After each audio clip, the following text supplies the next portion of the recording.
our page, this calendar, so the planning workshop at 9 a.m. Yep.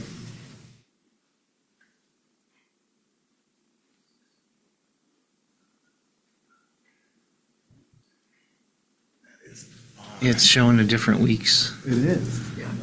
Link. Right there. Yeah, it's a week out of date.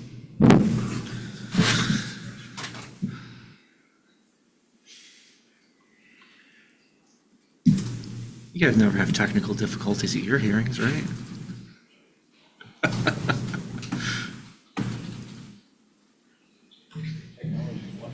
do we know? We never get it to work.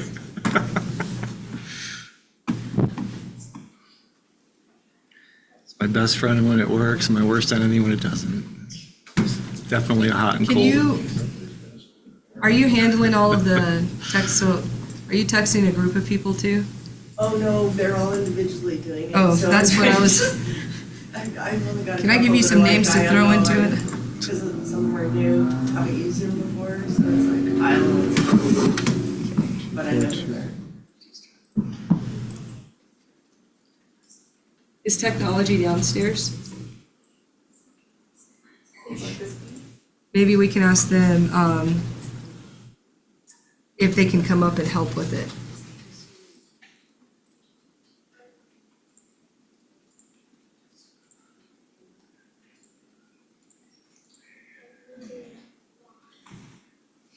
Where did you go to get the link to make it work? We created the link. So can you, but I mean, when you got into it, Okay. can you email me the link that worked and then I can, I'm going to solve it right now. okay.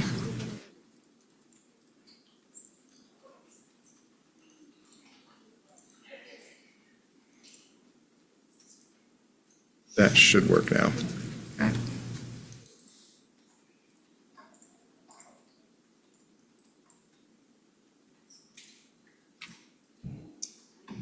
Okay. So I'm gonna go completely off of Bonner County site and back onto it. Yeah, if they were to just reload the page, it would update the link. Okay, so I reloaded the page.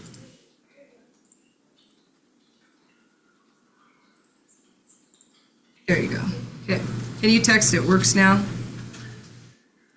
Jonna? Been trying, okay, I'll tell them to keep trying. Yeah. It works now. The link on the website works. But people Okay. might need to reload their web page for the link to refresh.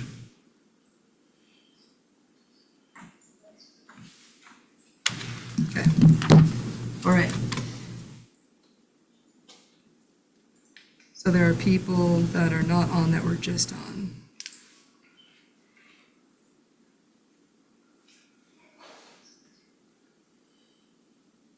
There you go. Okay. All right, now we'll turn it over to you for, we'll do implementation first.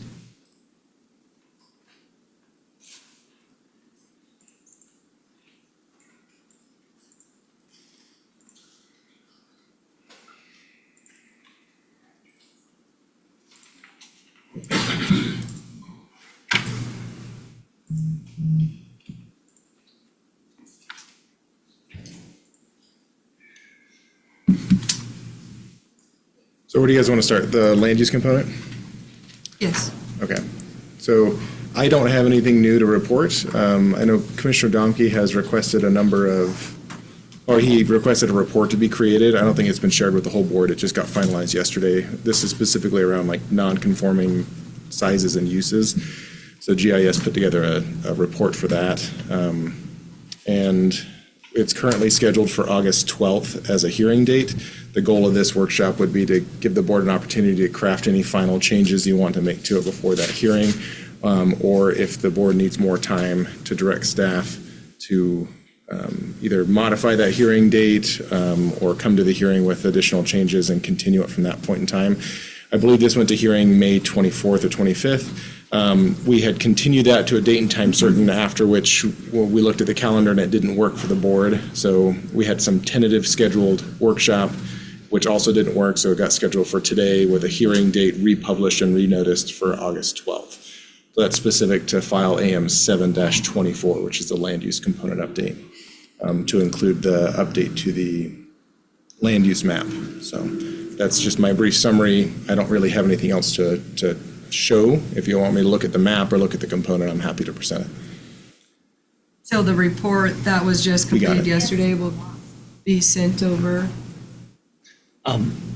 Yeah, I just forwarded it. Oh, okay. I was gonna speak to it, speak about it today without attempting to go into all the details of it, unless the other commissioners wanted to.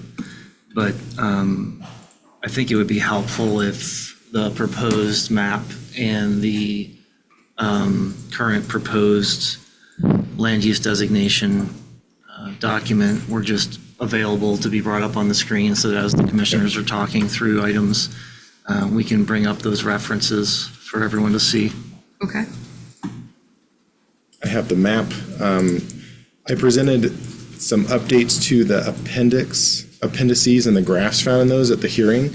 I don't have those in a draft component update yet. Just know that at the hearing, I had proposed that we need to update those. We had some errors in the data, so just when you see the staff report come out here in the next week or so, just know there'll be some updates to the numbers found in those appendix. So, and I have those in like a spreadsheet graph if you want me to present any of those. Otherwise, we can just stick to the text of the component.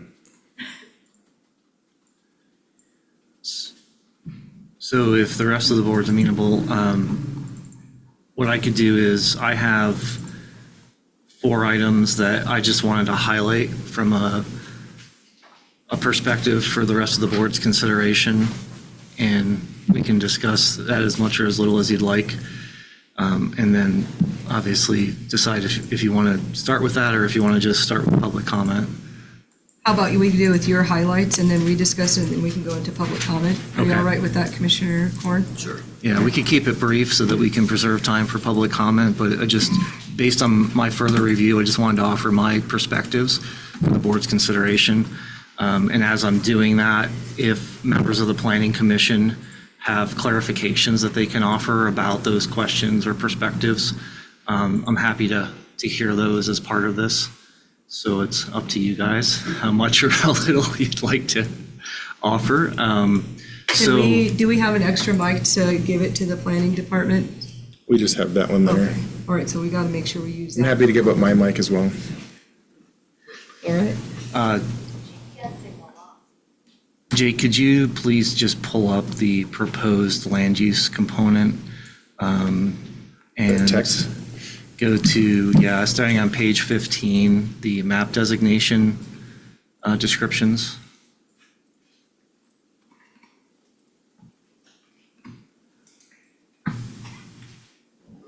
Thank you. So the 4 overarching items that I would like the board to consider before deciding to adopt the proposed land use component and the associated map designation, or map with the designations on it, would be the mixed use designation, which is the first one, point 1. I am still concerned about having, so let me back up. It's been presented that the proposed mixed use designation is very similar to the transition designation, which is currently in our comp plan. And I agree that that's correct. That's true. They are extremely similar. However, I don't agree that residential and industrial land uses should coexist. If we locate these two next to each other, I think we're going to likely result in the creation of health, safety, and welfare impacts to the occupants of adjacent residential areas. And in some cases, those impacts will not be able to be mitigated. So if we're going to prevent that type of an issue, I think we should consider having a separate industrial land use so that we can then also be able to create potentially a separate commercial land use to act as a buffer between industrial and residential land uses, with something like commercial that can be compatible to both to act as a buffer. So I think we should give that additional consideration. We also have the non-conforming land use question. We've received a lot of public comment about that. And I know this is a challenging one. There's a lot of history that goes into that. I do think that the existing non-conforming parcels if if their land use designation becomes changed, a lot of them may not be problematic, but some of them, by changing that designation, could create unintentional consequences. And I think it behooves us to better understand what those impacts could be and where those locations exist.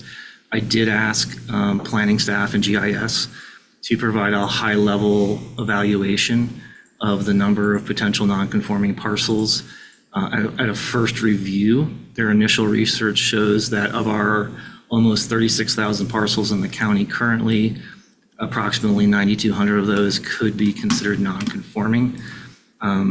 It's also possible that a lot of those could be because of our history of zoning. And so because of all the 5 acres that were initially created, as new designations were overlaid on those and changed, many of those could simply be because of that historic change over time. And so there may not be any type of a significant impact. However, I'm not aware of that having been qualified yet and reviewed. So I want to be confident that we're not creating issues that we haven't recognized. And so I think it behooves us to put some additional time and research into understanding where those nonconformities currently exist, and if we change our designations, what those impacts could be. My third item is for the rural residential designation.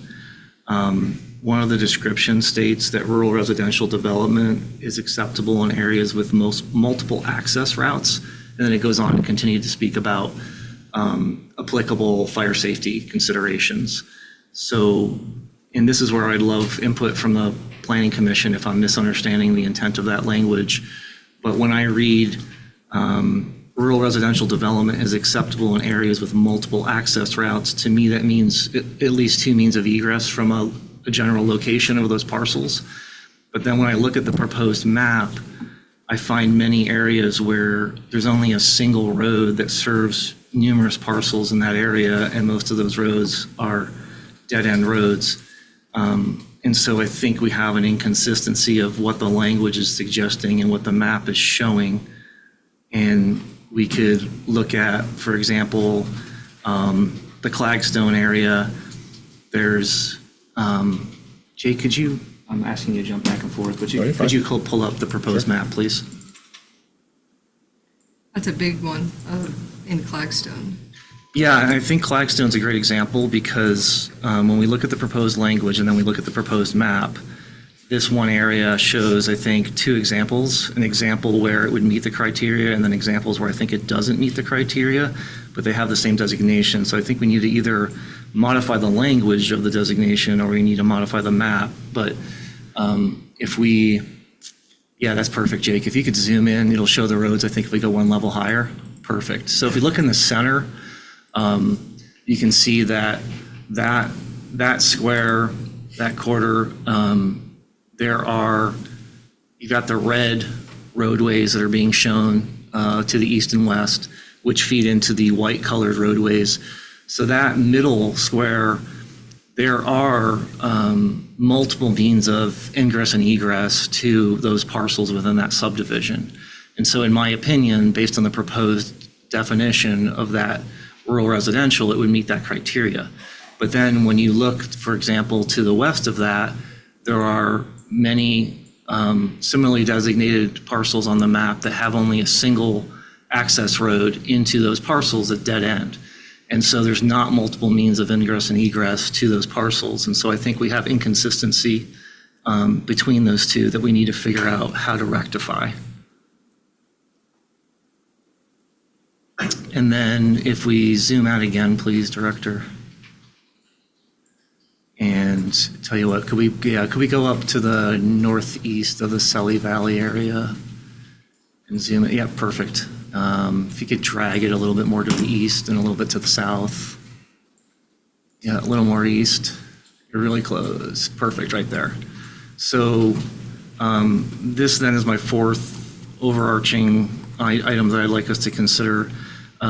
Isolated map designations.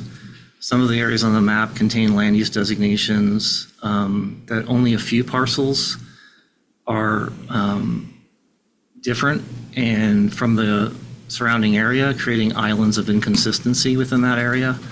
And so I think we need to review in more detail why those specific parcels were addressed differently than the surrounding area. And again, if it's consistent and meets the overall criteria that's being used. So I think we just have some inconsistencies that we need to look into a little bit in more detail before we render a final decision, is my recommendation. And it's not something I believe we should make sure we preserve time to hear public comment. And I think some of this is going to take some real research on our part. So I think it's going to require more workshops for us to go and dig through all of that. One of the things on the non-conforming parcel side is just at the start of this meeting, I forwarded you the spreadsheet that GIS prepared at my request that came in at the end of the day yesterday. And looking through that, that's where the numbers I gave you came from for potential non-conforming parcels.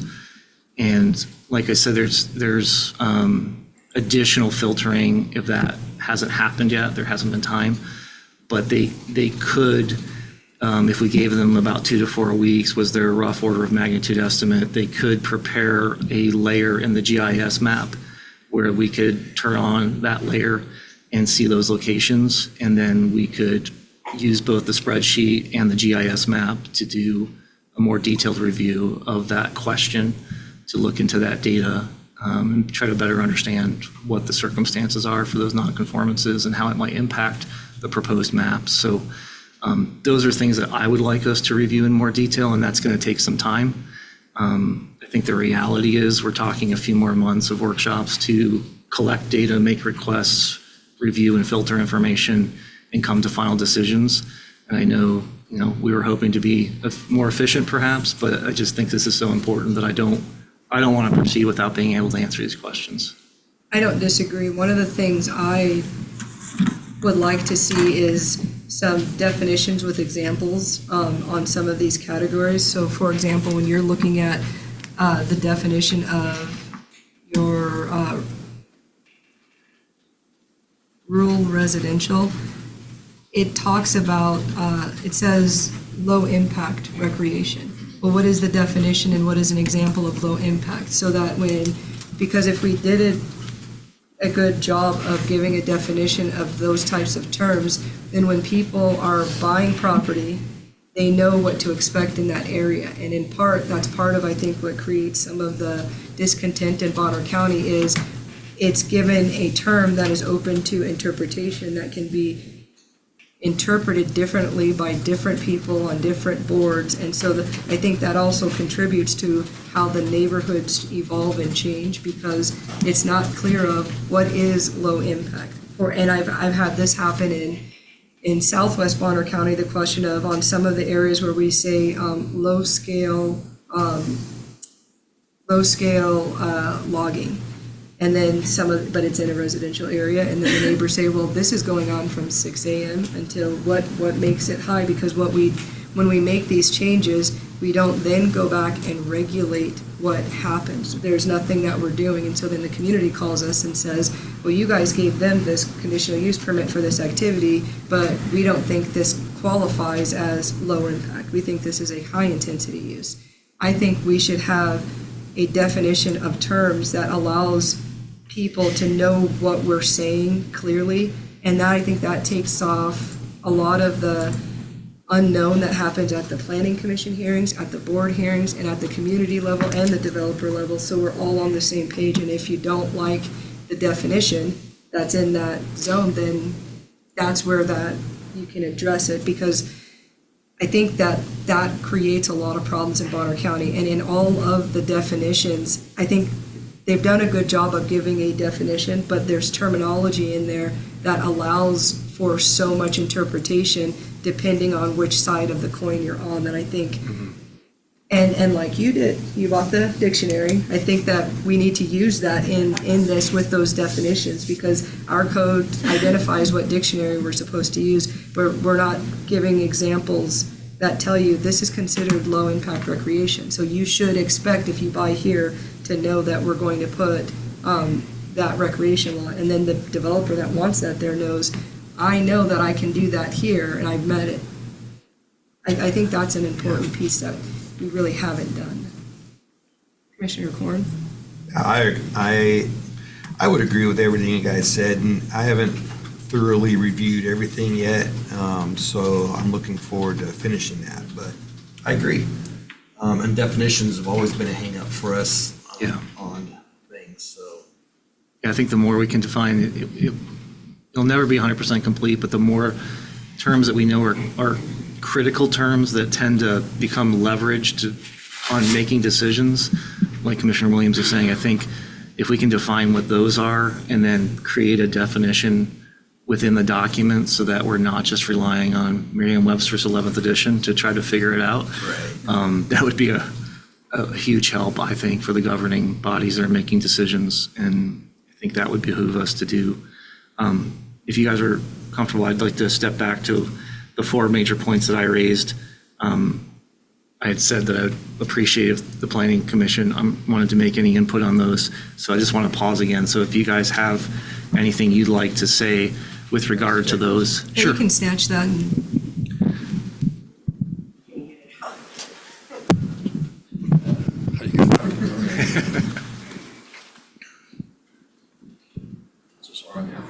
Alan It doesn't Sonstad, amplify. Chairman of the Planning Commission.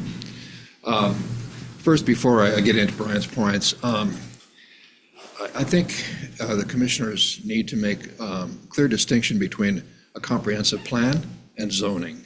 This is not zoning. This is a comprehensive plan, a plan for the future. Theoretically, a plan for the next 10 years. So a lot of the definitions and stuff that you're talking about, that goes in zoning. It's not going to be in the comprehensive plan. So that's just a general statement. With regard to the first point that Commissioner Domke made, certainly we discussed a possibility of making a industrial land use designation. And then you get into whether that's industrial, heavy industrial, light industrial, are there 2, are there 3? Who knows? But if that's obviously something that you can consider. And we also had some difficulty in saying, well, if we create a land use designation of industrial, where do we put it? Where in the county are you going to put an industrial land use designation? And we decided that there really isn't any place for us to put that kind of a land use designation. So when you're considering making that, you need to look at the map and decide whether or not there are certain parts of the county that you can actually designate as industrial. With regard to residential in mixed use, the residential that's contemplated in mixed use is high density, which needs a lot of services, so it's not incompatible with commercial. So that's a residential that's really contemplated in the mixed use. There's a lot of discussion about non-conforming. We've heard it, and we're going to hear it, I think, in this particular meeting. We tried to address that issue in a number of different ways. Obviously, non-conforming, again, refers more to zoning than to land use designations, but I think what you're going to find is, you said there's 9,000 something non-conforming parcels. I would imagine a lot of those are residential, because you're going to get into areas, for instance, in the area that I'm most familiar with, Priest Lake, you'll see that there are, because of the community input, we left a lot of that as rural 5, or rural residential, even though many, many parcels are 1/4 of an acre, 1/3 of an acre, a 1/2 acre. So they're not 5-acre parcels. So you're going to find that throughout the county, because I can't tell you, because I haven't been here my entire life, but I can't tell you why all those anomalies exist, but they do. They exist all over the county, where there are many, many small parcels that are inconsistent with either the land use designation or zoning. And I just urge you to take a look at that. And it's not something you can solve. I mean, it's there. They are there. So you just need to deal with it. With regard to rural residential, I understand the concept in looking at different various areas that are rural residential now. They may not have multiple access routes, but remember, this is a plan. This is the future. In the future, do we want the rural residential area, which is going to be an R5 zone, to have multiple access routes? I think we do. So this is a plan. This isn't, you can't go around the county and look at every R5 area and say, well, that doesn't meet what we want to do in the future. Well, yeah, well, that's true. But do we want we've had input from fire districts, from Chief Armstrong. They would love to see multiple access routes. And remember that R5, which is what the rural residential is going to be, is contemplated to be the higher density rural area. So when we discussed the criteria that went into rural residential, we thought, well, as a plan in the future, those areas should have, where possible, multiple access routes. And you can eliminate that if you want to, but to go back and look at, say, the Clagstone area, say, well, there's just not multiple access points. Well, I'm sure you go around the county and there's all kinds of areas that are Rural 5 that don't have multiple access areas. But again, this is a plan for the future. Do we want to say, let's keep going with the mistakes we've made in the past? Or do we want to say, maybe we should consider a different route. Maybe we should consider a different criteria. So, that's. Oh, and then the last one was the islands that you talked about? Yes. We tried to solve as many of those islands as we could, but many of those islands were zone changes. So it didn't make any sense for us to say, okay, even though there's been an actual zone change, a rezone, some of them were relatively recent, and it created an R5 where the surrounding areas are 10 or 20s. Well, are we going to change that land use designation when the zoning has already been changed? We decided, no, we're just going to recognize what's happened. And so that's what a lot of those are. As you pull the map up, a lot of those are, you'll get 5 or 6 properties that are R5 in an ag forest. So anyway, Dave. Before you pass on, can I ask you a couple questions? Sure. So when you're talking about Clagstone and the comp plan and looking at the comment about more than one way in and out, is it supposed to be that when a file comes up for development that we should look at not just the zoning but also the comp plan to identify what is desired in that outcome before we make a decision? Is that your understanding of how that would be used? Sure. And so if that's how we're going to use that, why wouldn't we want to do, for example, say, if the desired outcome is, as we move forward with development in Bonner County, that it have more than one way in and more than one way out, that be part of the consideration when we're making the decision?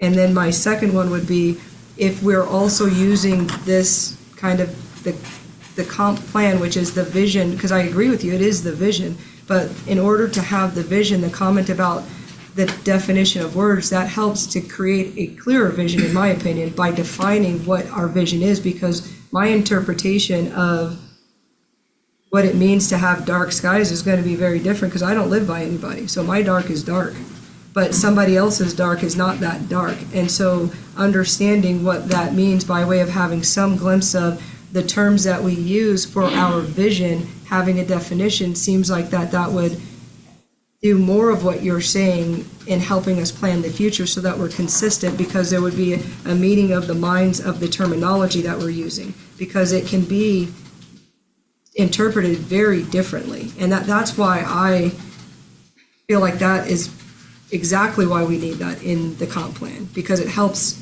us know what is the vision of the comp plan, and equally when it comes time to update our comp plan, do we want to update or change those things because those are no longer our vision, or are we changing it because we didn't really define what those terms meant? And so we've created so many different versions of what it means to be, in the example of light recreation, that we haven't really stuck to the overall idea of what that designation may be.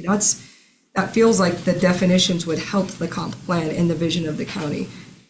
But I don't see how, if we're using this, why, because for me, if this is the definition I was using for rural residential and I came across Clagstone, I would say, wait, You got to have more than one way in or out. We have to have a better access to fire before planning would approve that plan, because that's the vision of the county in the future, and the way we get there is by doing it today based on that plan. Because that's how I see the plan, and I think that's how a lot of people that watch our hearings are seeing the plan and the document. And I think that's why so many people are here to give comments on how we change this. And I'm hearing a little bit different from you, and then I think you shook your head no when he told me the answer on how you would interpret it. And so maybe we need to understand what the Planning Commission's interpretation of how this gets utilized, because I think there's a difference there. I think because like all of you guys actually shook your head a different way on the same question that I asked. And then to my mind, I was like, well, that's why we need a definition, because we're not saying the same answer. Well, you know, ideally, if you were doing this comp plan and zoning at the same time, that would be really, really good. That would be the most consistent and efficient, yes. That's a unanimous shake. But we're not there. I mean, the way this is working, you know, the Planning Commission right now is trying to work on zoning, but Yeah. we have very, very difficult time because we don't know what you guys are going to do. So if you guys change the comp plan, well then, you know, we have to change the zoning. But, you know, ideally, it would be great if a package came to you, although it would be, you know, a real major deal, and some of it may be worthless, because if you change the comp plan, then you may have to change the zoning and blah, blah, blah. But that's where all this, the real nuts and bolts, the ordinance is in zoning, and that's where your definitions need to be, in my opinion. I mean, I could be wrong, but, you know, I'll let my compatriots here talk. You know, You've got two no's next we don't to you, always so there agree. might be- We don't always agree. We have a great commission because we don't always agree. Yeah. But we do come out with what we think is the best outcome. So, you know. And when I think of it, I think of the member of the public who wants to come to the commission with some meeting of the minds, and in a lot of ways, the comp plan is, they know what their zone is, because that's what they bought their property as, but the comp plan is the future, and that's the more information that we give about how we're describing things, because it seems different, but you have a dissenting definition opinion. Well, I think it's a bit of, there's some positives on both sides of that question as far as definitions go. I have no objection to making sure that terms that we use in the comp plan are well-defined if they're subject to interpretation. That's a great idea.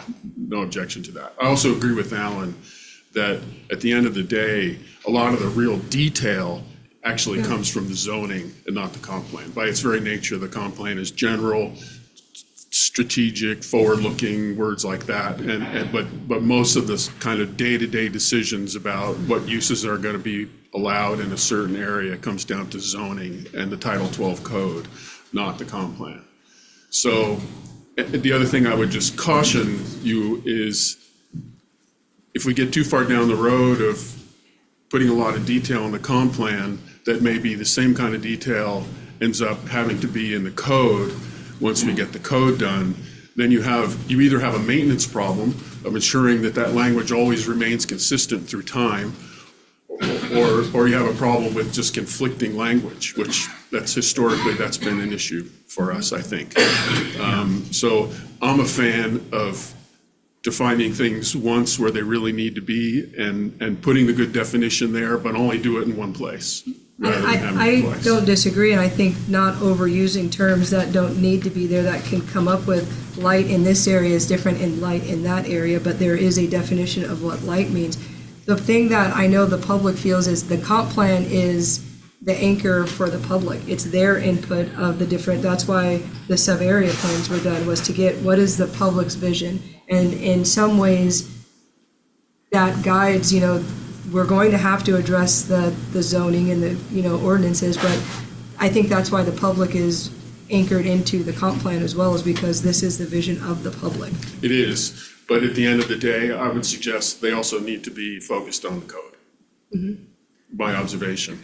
I'm going to largely echo what Alan said about the industrial zone.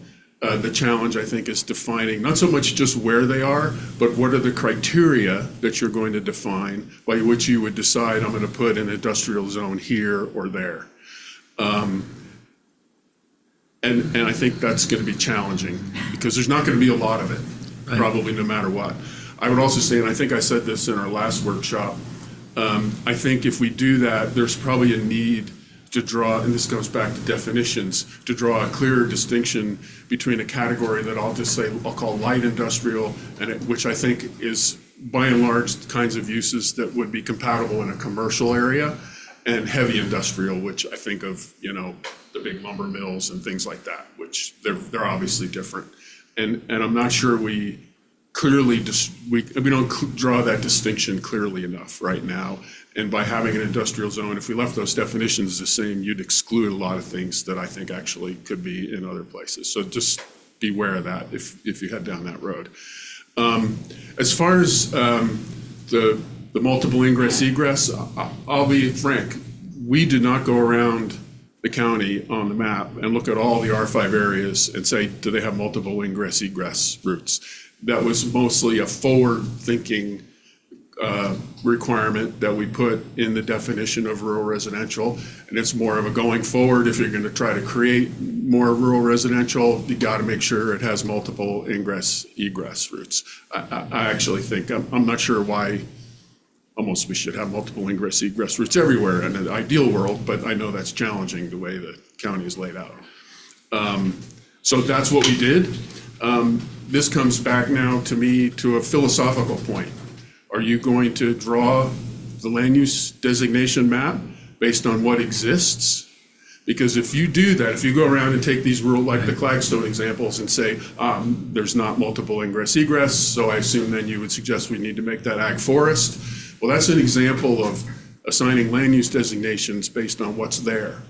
So then why wouldn't we do that for all the small half-acre properties around Priest Lake or along Lake Pend Oreille and Sagal, right? Philosophically, we've kind of, as you probably know if you've been following, we've kind of bounced a little bit back and forth on that philosophical question, and largely, I think, landed on the side of assigning land use designations based on what we think should be in that area and not trying to reflect what's actually there today. So it's just kind of a philosophical question that you'd have to ponder, I guess, before you head down that road. Non-conforming uses, I think there's a lot of misunderstanding about that. We had a handful of people in our tour around the county with the draft land use map raise questions about specific properties where there are uses that are currently operating under CUPs. And they were concerned that if we changed the land use designation, that the requirement for the CUP would go away. That's not true. Categorically, that's not true. Requirements for CUPs come from the code, not from the land use designation. So now that said, we're aware of it. There's, like I said, there's a handful of properties that people raise concerns about. There's a shingle mill up in Selly Valley that people were concerned about. Some people raised concerns about Northern Lights in Sagal. There may be a few others. And then the obvious big example that people are concerned about is the gravel pit in Sagal. Nothing about changing the land use designation makes any of those conforming uses. They still require the CUP because that comes from the code. It comes from a combination of what's the zone and what are the use requirements that are allowed and what are the requirements for when you need to get a CUP to operate a particular use in a particular zone, not land use designation, a particular zone. So there's a lot of misunderstanding out there. Goes back to my comment, people also need to understand the code, not just the comp plan. We're not trying to accomplish everything in the comp plan. A lot of the land use regulations that we have are actually done through Title 12. I don't think I have anything else to say at this point. Wait. You got questions. Okay, questions. But I agree very much with there is nuance, right? And there are philosophical approaches that I'm not claiming this is simple and easy and that you can just draw a box around it and call something done. And so I appreciate all the feedback. And it's, I think, part of the reality, at least for me, I can't speak for the rest of the board, but you guys had and went through a long period of time grappling with and considering, contemplating these challenging and sometimes conflicting ways of thinking about things and trying to resolve them. We have had far less time to try to digest the work that you've done and then try to understand the rationale that's gone into it, and then have a level of comfort to say that we think it is the best approach that we can envision at this time. And I certainly don't expect that anyone, including myself, is producing, going to be able to produce a perfect document. That's not reasonable, but it's making sure, I think, that we can apply good questions and feel like we have the adequate answers coming out of that. And so I appreciate the points that you guys have raised.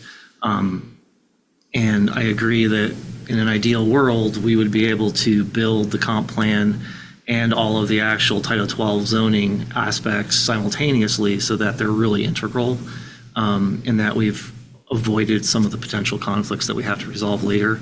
Obviously, because we're not starting with a clean slate, this is more challenging. To that end, I will just say, thinking about the future, as much as we can within statute, do a more collaborative process, not have the planning commission complete something, but try to have more input and feedback along the way between the planning commission and the board.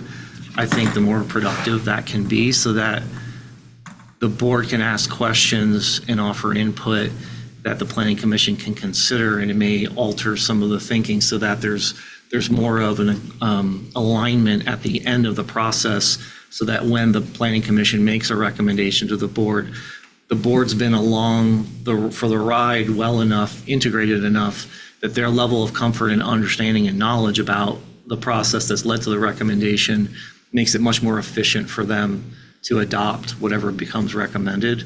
Right now, I feel like we're so bifurcated that we have to become redundant in our process between the two bodies in some aspects. And so that's, I don't consider that, the fault of the planning commission or the board, but the process that was utilized has created an end result that's less desirable than what I'd like to see in the future. So I have a comment that may relate to that, that at some point in time I wanted to make to you guys. It's been since 2007 since we updated the comp plan the last time, and we've gone through this process now where it's the whole enchilada all at once, and that's part of the reason why it's taken, I've lost track, I think 7 or 8 years since I got on the Sagal Sub-Area Committee, so it's been a long time. I would encourage us not to think about doing it that way in the future. In my career, I spent the last 8 or 10 years of my career doing corporate strategic planning, and we did a 5-year business plan. We called it a strategic and financial plan, and every year we updated it. We added a year, obviously, to the end of the plan, but we also revisited the whole plan. And hopefully it didn't change in a wholesale way. If it did, we got things seriously wrong, but there were changes. Yeah. And I think that's the way we should think about the comp plan going forward. I think we have a good, I'll call it a good foundation now. And as things change in the county, whether that's changes that we see that are happening sort of driven from external forces, or whether we see things that aren't working well relative to the comp plan, we should think about making smaller incremental changes where I think you could have more of that kind of interactive. It's a back and living forth. document. Right, If we treated right. it as So such. let's not put it on the shelf to Yeah. collect dust for 10 years again and have to go through this process again. Yeah. So I think that's it's a a good comment point. to make. So I got a comment-ish question. So, because I agree when you made a comment that the map is the vision of the future. So do you judge it by what is there now, or do you judge it by where you want to go? So part of what I see when the community come forward for changes, and the people that come forward saying we don't want the changes, is we're looking at what it is now, and the element of, is it ready to move to the vision today, or is that still down the road? So for example, if you're looking at this is all residential, but let's say it's a mixed use and it's all residential, but it could be mixed use, but it's not there yet. Do we change that now, or do we say that's where we want to be, but it's not where we are? And that's part of what I think people go to the comp plan for, because there's the element of, yes, you could say that it could fit your zoning, but are we at that stage of the vision of the county yet? And I think that creates we get some opinions that utilize it the way you just said it, and then the opposite. So we'll say, we don't go around and test all of the soil to see, is it prime? We know in this area, this is considered prime ag soil, because the vision is, because it's supposed to look agricultural in this area.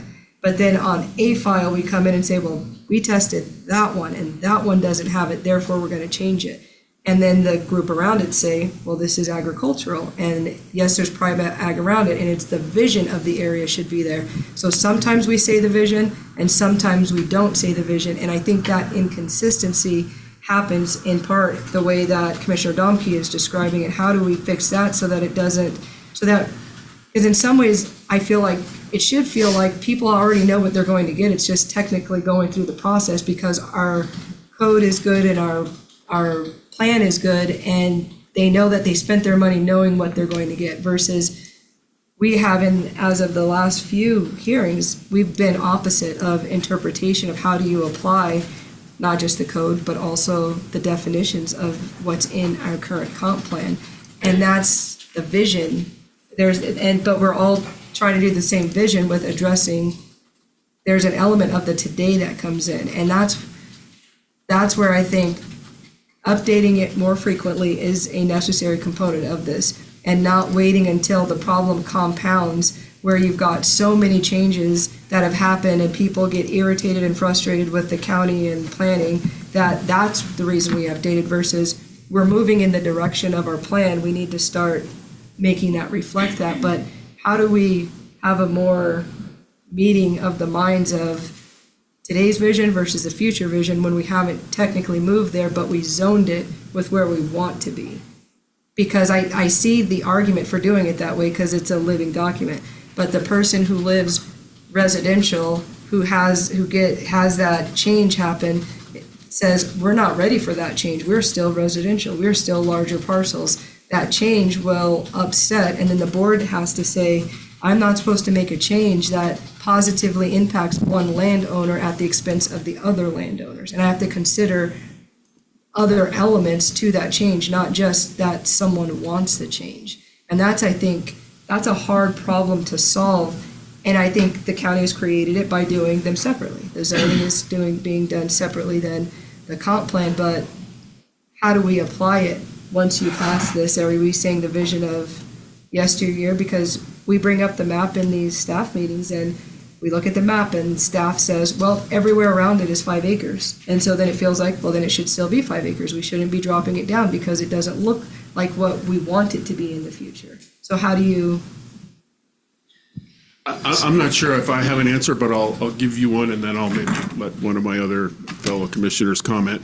There is language that we've included, if I recall correctly, it's in the implementation component, that talks about the reality that we don't expect every parcel in a particular zone or a particular land use designation to meet every single one of the criteria that we've defined that characterize that area. That we recognize that there's going to be variation from parcel to parcel, and we want to maintain, I'll say, the integrity of a zoning district or a land use designation area, and not, pick out individual parcels and say, well, you checked only 3 of the 5 boxes, so therefore we're going to change this one and create those islands. There is not, first of all, there's not comparable language in the current comp plan or in the code. It may be debatable. I think there's some members of the public that wish we would have used different language or stronger language. That's for you guys to debate and discuss and decide, but we did include language to that effect. I think, as I said, I think it's in the implementation component now. It's the preamble. Right. Yeah. So that's a change that hopefully will help with those kinds of decisions in the future. It is. I don't know. And I guess it's more of when we say it's the comp plan versus the zoning, right? Because you hear it a lot when it comes to prime ag soil, and we say there was only one element on this list versus that list, so therefore we have zone changes that occur. That's where and I'm speaking from a public perspective of how we're changing those things. And so when we update, if we accept the language of the implementation, which I agree does address that aspect, how do we move from the comp plan to the zoning so that that is the guiding way in which we make decisions, not just the idea of the community, because you guys have rightly so identified that a lot of that happens on the zoning code. How do we take that concept of the implementation into how we apply our zoning? Because some people feel like we change a lot of zones based on things. So is it something that we would address in the zoning code? Sure, because I also think maybe this is when I shook my head a little bit earlier. My way of thinking about it is that the comp plan drives Title 12. So the next task in front of the Planning Commission is to update Title 12 to bring it into alignment with the new comp plan. So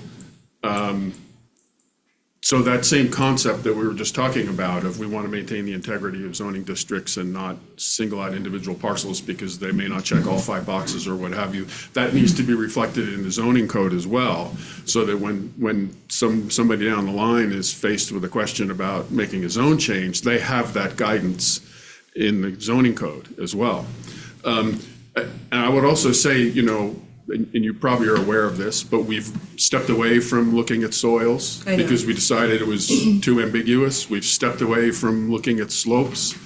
Probably the single, in my mind anyway, the single most important driving criteria that we've settled on is where a parcel is located relative to the transportation network. It drives a lot of considerations. If you're commercial or industrial, you need to get customers in and out, you need to get product in and out, you need to get raw materials in and out. So we want those places to be located to the major highways in the county, so we're not dumping a lot of traffic on small roads out in the rural parts of the county. When you think about residential areas, we don't want a lot of density far away from major roads for this same reason. You're gonna dump a lot of residential traffic on small roads that can't necessarily support it. We've made a fundamental assumption that the county is not going to be building any new roads in the foreseeable future. So we have the road network that we have to use it effectively. So even, I don't normally think of 5 acres as really being high density, but if you think of 5 acres as being high density, we don't want to put a new 5-acre development out at the end of some skinny little road, because you're going to put a lot of traffic on that road. You're probably going to create ingress egress issues, which now we have safety complications. So that's probably the underlying principle. That's probably the most important underlying principle I think we used in deciding where to assign land use designations, and that's got to follow through in where we assign zoning designations as the next step when we get to updating Title 12. I appreciate your explanation. I'm asking questions also based on what people ask me, and it's a rare opportunity to get you all here to give kind of that, your view of how you're seeing things. And I think that that does provide a lot of clarity for the community to see your direction, but also understanding that the next step of that implementation that they need to be mindful of as public is that it needs to go into the zoning so that there is that requirement there. So I appreciate that answer. I agree with your assessment on it. That I know I get a lot of that comment of sometimes we're changing just for one, and how do we take this and make it something that really is enforceable so that our vision is actually realized? Because in Bonner County, you have some people that feel like the environment is changing in a way that we're not going to realize the objective of this comp plan, which you guys did a lot of work, and I like the implementation definitions there, but I know a lot of people have the question of how do we confirm that we're going to do it that way on different hearings, so I appreciate that. And I think some of that comes back to the definition aspect, because I hear and appreciate, the transportation component and, that connectivity issue, but the term adequate is generally what's used in the descriptions. And so I agree, we have to also maintain differentiation between level of specificity within Title 12, because that is the driving criteria for making those final decisions for permitting or not. But we still have to show whether or not it's in compliance with the comp plan. And if we have such vague terminology, it's hard to defend a decision as to whether or not it is or is not in conflict with the comp plan, in my opinion. So I think we have to have two hierarchies of definition, high-level definition that gives us just enough information to understand that there may be as primary, secondary, tertiary travel paths. And then how do we define that by like county road standards? And so I think there might just be two levels of definition that we need to create that don't conflict with one another. But that I agree, we shouldn't try to force zoning level criteria into the comp plan. So completely agree with that perspective. And I'm just going to come back to, I think the board just hasn't had the time and opportunity to grapple with some of the issues that the planning commission's already grappled with and come to their conclusions. I think we need to work through and talk through the pros and cons of some of the different approaches. And if we agree with ultimately those proposals, or if we think we need to make some modifications. And so I think this has been really valuable dialogue, but I also want to make sure that we move on with allowing the public time to make their comments. So I won't continue this dialogue, because even though it's valuable, I know we have a bunch of people here that want to make comments, so. So we can, When they speak, can they say their name? Because there are people texting me saying, who's talking, who's on the board? sorry, I forgot about that. Your first speaker on the board was Alan. Now I'm trying to go back. Second was Dave. Dave, you were nodding your head, you just didn't actually speak. So I'm like, did you talk or no? Because he was telling me no on a definition thing and shaking his head, but I was, no. And then, so we'll do on the planning, last one will be Matt Linscott, and then we will allow public comment on this section, and then we'll move on to the next one. You also have Mr. Hidden from the planning commission on Zoom, just as a heads up. We're gonna do, does he have his hand up to give a comment? No, Oh, just- okay. The red age. Yeah. So we'll do Mr. Linscott and then go to public comment. Matt Linscott, you know, one of the issues when you're talking about multiple points of ingress and egress, let's say for the rural residential zones, that discussion, or that where it should be codified, is in the subdivision ordinance. Because it's all right to go ahead and have, let's say, a 20-acre R5 piece of property. What would trigger that multiple point of ingress and egress would be the subdivision phase of that. So in my opinion, that's exactly where that needs to happen. And that would be actually also happen in the standards. One thing that I think everybody has to realize is that when you see a zone, you need to go ahead and go to the use tables, let's just say. You know, there's a lot of discussions I'm sure is going to come up. Let's talk sawmills. Right now, a sawmill is permitted in the industrial zone. Today, someone could go find an industrial zone piece of property and start a sawmill on it. It's permitted. We have already discussed a lot of these things, and I've discussed this with Jake going back a couple months ago, and the Planning Commission is in the process of going through 12-3 and 12-4. We're going to be doing that on August 5th, next Tuesday night. We're continuing with that. And so a lot of these things and a lot of these concerns that you're hearing should be addressed in the standards when you're going to go ahead and create those setbacks, those the requirements as far as water and sewer type setbacks and all that. That is addressed in the standards, and that's where it should be, not in the comp plan, a lot of those issues. All right, so we'll open up, does the board have any questions for Mr. Linscott? No. Commissioner Dumpke? All right, so we'll go to public comment on this particular topic. So, Mr. Bowman, his hand is up, you too slow.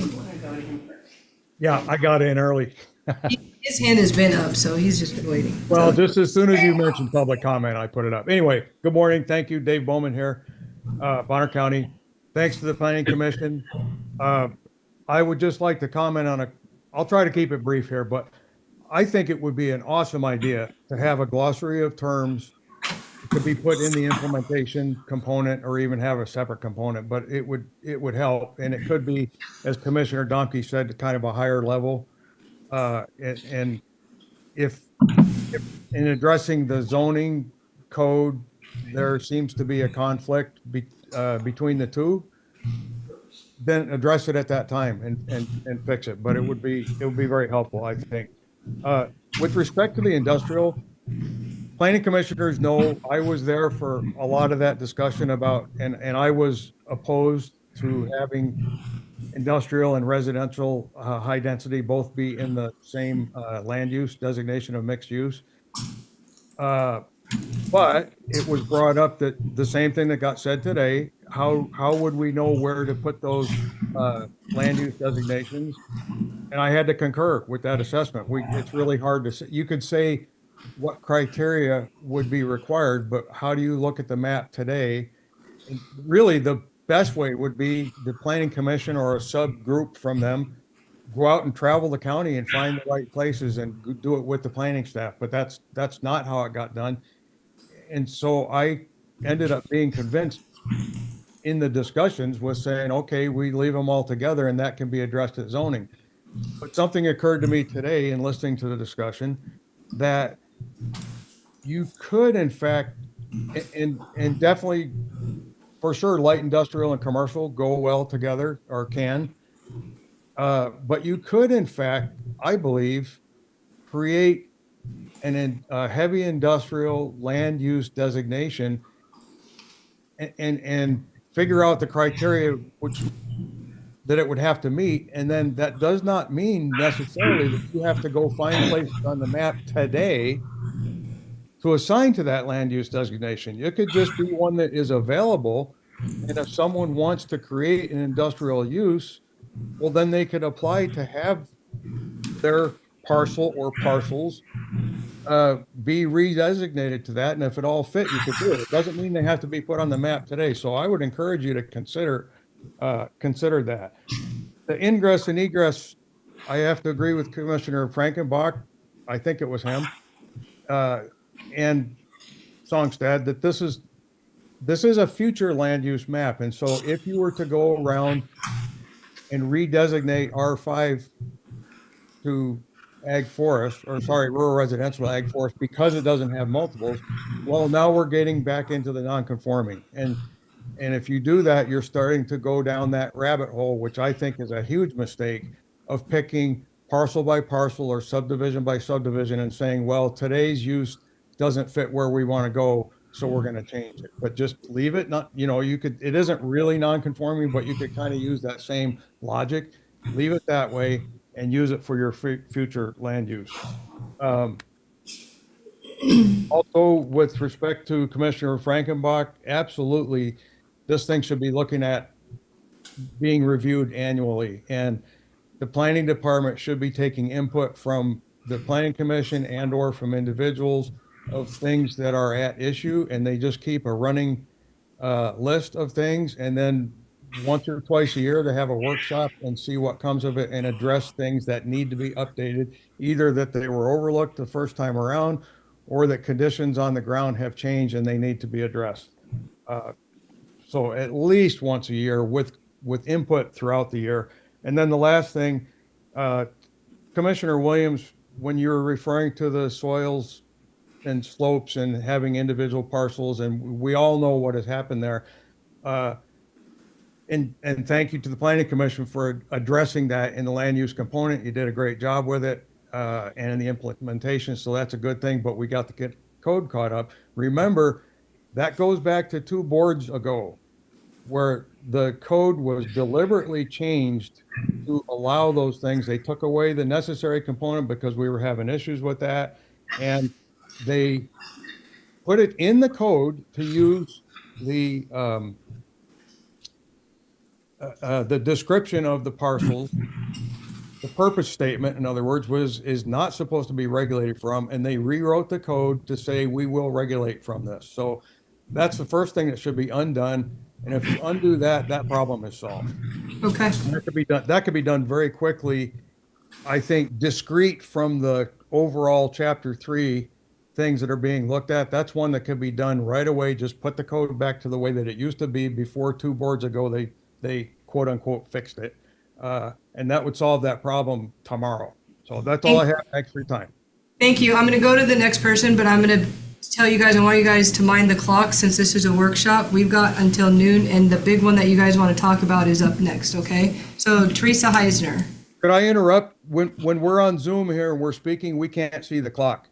There is no clock. There is no clock running. We're just letting you give your comment, sir. You're good. Teresa? Teresa Heisner, Priest River. I have a comment on the mixed use. I think rural service center should be excluded from that for sure, because that can open up a really terrible can of worms. I do think definitions and a glossary is absolutely necessary because we all have different ideas of what the definition of something can be. At some point, this needs to be addressed, this ADU debacle that was put in 2 boards ago and talking about changing the code has really, really degraded the area. And I don't think a lot of people are thinking of the implications that come with this. I mean, you've taken rural service center, ag forestry, and you have added on 1 legal lot, 1 residential. You can even put in legally 1 ADU inside that residential, an additional ADU outside, and 2 RVs. That's 5 families on 1 use, on 1 legal lot. You have just destroyed any rural character. You've added a whole ton of problems to our roadways, our resources, et cetera, et cetera, et cetera. So that definitely needs to be addressed. And that's about all I have. I have a lot to say, but I pretty much covered what you guys discussed. Thanks for your time. Thanks for the workshop. Thank you. Gotta go to her. She just didn't stand up. Oh goodness, can you put that in there for me? Thank you. I want to give you guys this first before I get started. I sent this to you guys. Appreciate it.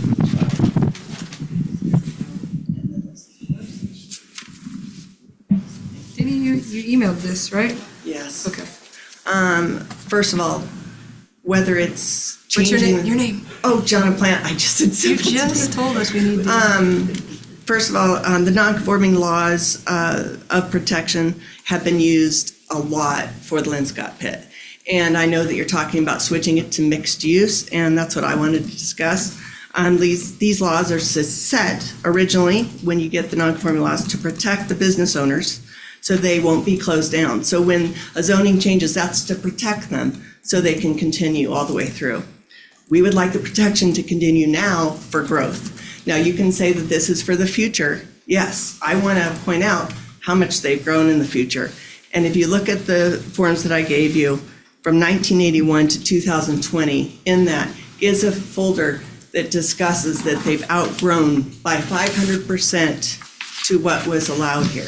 They've not only grown, but they've actually added another parcel and even expanded to 2 neighbors where they've had to have a non-disclosure. What would you like to say, Asia? I'm gonna say is that we're not talking about this specific project. So let's talk about the workshop that is the comp plan here. The comp plan is trying to be changed to mixed use at the Linscott pit. So just talk about the mixed use, because that issue will come up on its own, okay? Okay, so I need to stay for later to talk to No, the somebody. mixed use. You can talk Mixed about the use, mixed use, but yes. the Linscott, the specific example you're giving will come before the board. We're here to talk about. And the when we comp do plan. that? I do not know what the date of that hearing is. So it's going to be, so I'm confused because I thought you were discussing whether you're going to cross out things or do certain things. We're talking about the comp plan, but you're using the Linscott Well, pit. because that's 200 acres that is rural 5 that's being changed over to mixed use, which they claim if it's a gravel pit and it's allowed to be mixed use, a gravel pit, then it loses its non-conforming land use laws. And they've been able to use the law since 1981, and I'm just asking that the whole Sagal community would like those laws to continue. And by placing it to where now it being allowed gravel pits, then it's going to change the non-conforming land use laws. So your argument is that you say specifically on mixed use lots. I would like all mixed use laws, the mixed use, if the transition wants to be the same and we change it to mixed use, but all those additional lots, they need to just stay what they were. People, all those 200 acres were rural 5. Everybody moved next to those rural 5. Everybody thinks that they had non-conforming land. They'll be able to reclaim that land in 80 years from now when they've used all that land. And we think it's all going to go back. Now, having future look, we're going to change that to mixed use and allow high-density housing or industrial asphalt plants, which they've been trying to do since 95. Both those things should not be allowed in rural 5 when everybody moved there knowing that's what it is. Thank you. I see what you're saying. All right. Mr. Martin. Wayne Martin, Bonner County resident. First off, I'd like to thank the commissioners, all 3 of you, for your time and trying to go through all this stuff and listen to it. Exemptions in grandfathered areas that have been done before are part of the problem of what occurs. such as out in the Edgemere area, where non-conforming lots were permitted to be done. Whether that was done before there was a planning zoning commission, but it was done. It's over, it's done with, it's grandfathered, and move on from there. I have a concern with you gentlemen talking about not having to worry about multiple forms of egress from fires. If you look at Eaton, Paradise, Palisades, I can go into ones from Texas, Arnell in Arizona, Camden Peak in Colorado, East Troublesome, Colorado, Telegraph, Wallow in Arizona, Horseshoe, Arizona, Black, Calf Canyon, Hermit's Peak, New Mexico. Those were all dangerous fires for the public, and not having multiple forms of egress. Some of those were a high loss of life, some of them were just property loss. You have to be aware of that. And you, my opinion, Wayne. you guys and the commissioners are putting the citizens at risk by allowing developers, builders, and property owners to build and ignore what has happened to areas around the country. Wayne, so we're here to talk about the comp. I understand, and it was brought up by them, and that's why I mentioned that. So Wayne, so I want to pause for a second. So when we do public comment, we want to make sure we're getting input from the public. But we got to stay on track of what we're here to talk about, okay?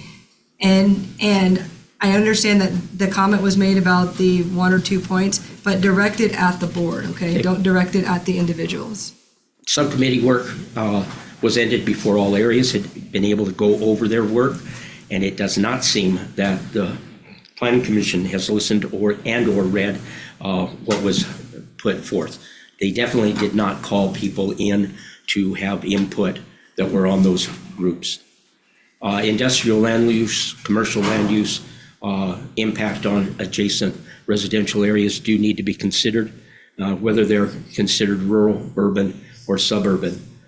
People buy homes, buy property where they're expecting something to occur in the future.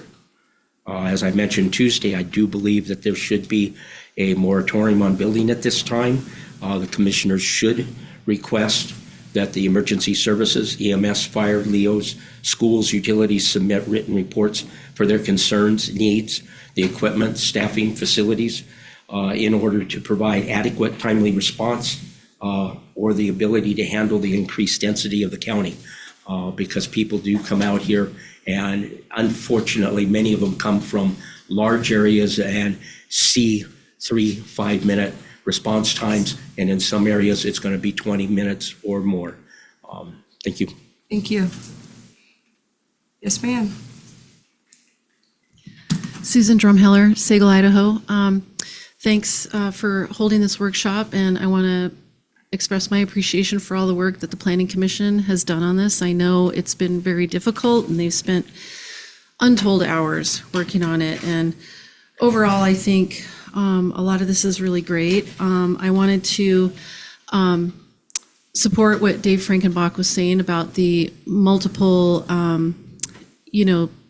ingress, sources of ingress, egress for looking forward to new rural residential development. I think that is really important because of the fire danger that's increasing. And I don't think it's appropriate only to look at it at the subdivision level, because we could have subdivisions being proposed, like say up Gold Creek, Grouse Creek, or like some remote road for 5 acres, and all of that dumps onto a road that maybe just has one exit for people in case of a wildfire. So at the subdivision level is not enough, and I think it is very appropriate for that to be considered when looking at land use designations and zoning.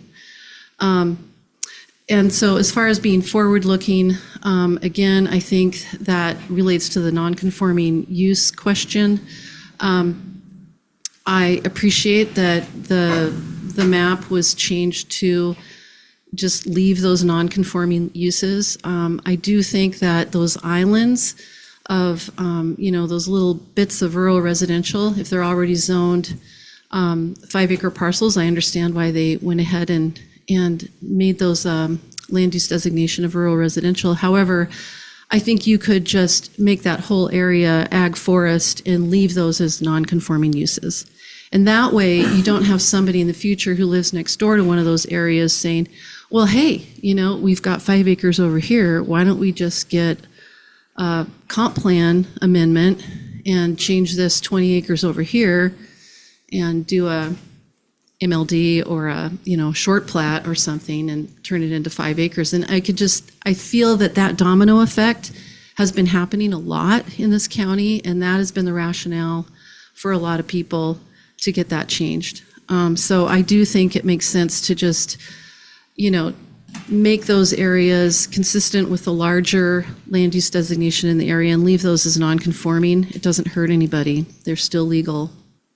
They'd remain as legal lots. And as far as industrial, the head of the Bonner County EDC, I forget what their actual name is, but he did speak at one of the Planning Commission workshops and to this question of industrial being included in mixed use and being potentially in conflict with residential use. I mean, I think it could be in conflict even with high-density residential use. And he was urging that the county look at an industrial land use designation. So I think Dave Bowman has a great idea.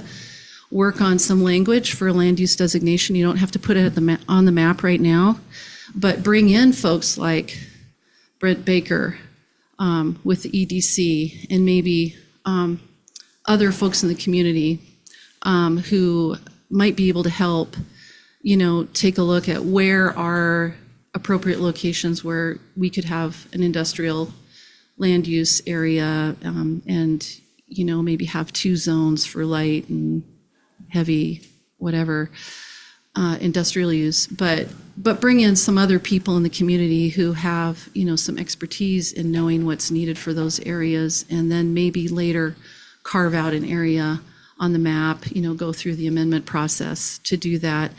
And speaking of keeping the comp plan alive, state statute does allow for counties to limit comp plan amendments to every 6 months.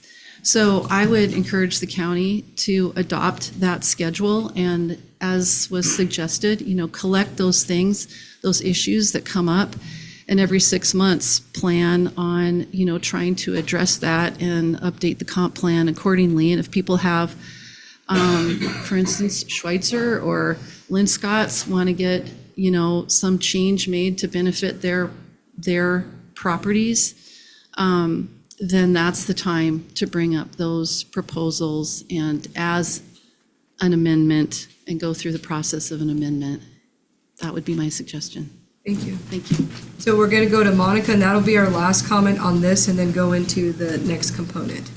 And so I'm going to encourage people, we don't have to give real-life examples when we're talking about the plan. That way we can get receptive responses. It's Monica. Monica Gunner, Sagal, Idaho. It is personal to me, what's happening in Sagal. I totally agree with Brian. I appreciate everything you said at the start of this meeting. It is so important to understand and to organize this. The comp plan is 100% important to the planners. The planning department should follow the comp plan to a T, not the other way around. Changing, I'm just going to use the Sagal area because that's where I am, but it goes for all of Bonner County. Putting mixed use, which can be a multitude, anything they want can go into mixed use, right? So right now, Northern Lights has a CUP to run there. They're quiet. They're in the middle of 5-acre parcel minimums. They're in the middle of us. They're next to us. They're quiet, fabulous neighbors. Mixed use has no place in that kind of a situation. If that gets changed to mixed use, Northern Lights can sell out. They're already saying they don't have room, and anything can go into that. Right now, it's rural 5. My whole family is surrounded by rural 5s. Let's just use Linscott. They surround us with that property. all around us, we have over 80 acres right there, will be surrounded with mixed use, and it can destroy us. We're farmers. We don't deserve that. Mixed use has no place in rural fives, period. Conditional use permits and non-conforming needs to stay just the way it is. Protect the people around us. Linscott's surrounded by houses, people who have moved there with expectations, with their life savings. Please don't change the mixed use, change it into mixed use. Thank you. All right, so, no, because they've got to do a presentation, and land use was a component, and other people raised their hands after a while, so we're going to go to Director Gabel and go on to the next section here. Okay, so you have a draft of the staff report. That's a draft for the hearing on the 12th. So I'm just going to stick to, rather than presenting that staff report, because I'll present that at the hearing, stick to the component itself. So the intent of this workshop is to give the board an opportunity to ask the questions of the Planning Commission about the changes for the implementation component.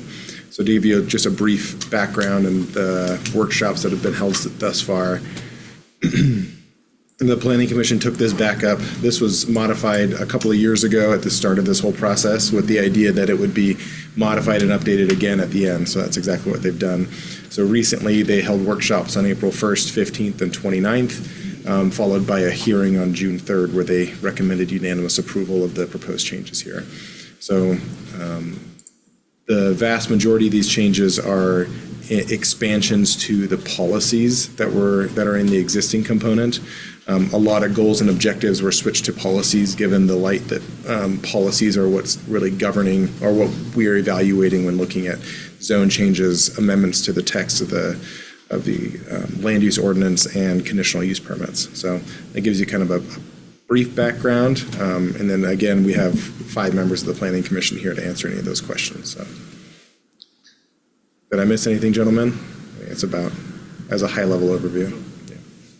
My suggestion would be we just walk through from top to bottom, and I was gonna, as we have questions, let's go from this top to the bottom. And the way I want to make sure we go through the whole thing and allow enough time for the public to give input on this, because I think we've already come to the understanding that we might need more time. And so I think it's important to give the public their time to talk about this as well. So starting on policies, I guess. Yeah, implementation. So Yeah. that's our first section. I believe these are all new. I don't think we had an implementation section for policies before, right? Yeah. It's been about 2 months since we looked at this, so it's not quite fresh in my mind. So all 3 of these are new policies. So do you want to just, so what we can do is the board should have read this document because we're coming before, and so we can go, does the board have any questions? And then we'll go to the community to see if they have any questions on this section, so that we can help also shorten some of the talking time. So on the section of implementation policies, does the board have any questions for the Planning Commission or the Director of Planning on Policies? I do. Commissioner Donkey? For just policy number 3, there's a reference to financial support, and I'm just wondering if you guys could elaborate a little bit on the intent. I agree with what you're saying as an overarching responsibility. That I'm just trying to better understand some of the terminology that was used. So just thinking about, this is Don Davis, just thinking about that. One of the things that has come up is just the kind of a scientific approach to looking at it. For instance, when we asked GIS a couple of years ago to come up with that land use analysis tool, that was all done in-house. So there were some suggestions from the people attending the workshops that, well, we should hire somebody to do it. The state code gives the Planning Commission, when it's formed, or the board if they were to take on the comp plan issues, the authority to hire out to solve problems, to look at issues. So one of the things I was just thinking, this whole issue of the road system, as Dave mentioned, the road system being kind of the backbone of where we are and what we can serve for all services, that's one thing I've contemplated in my head a number of times, is just to hire a firm to really analyze our road system far beyond what Road and Bridge did when they did the plan for the roads. But to say, just that issue, how many of our roads are single access in and out? And we do have a lot of them. The other part of that is, as was taken up in 2 commissions ago, I believe it was, the issue of neighborhoods that are trapped behind a single railroad crossing. That'd be a great thing to have somebody hire out, and it really falls in the planning realm. So to have the planning commission oversee that seems to be it. So therefore, what's the budget? There's never been, to my knowledge, in the last 20 years, there's never been a specific line item budget for the planning commission to use. Whether that falls within the planning department, that's a question.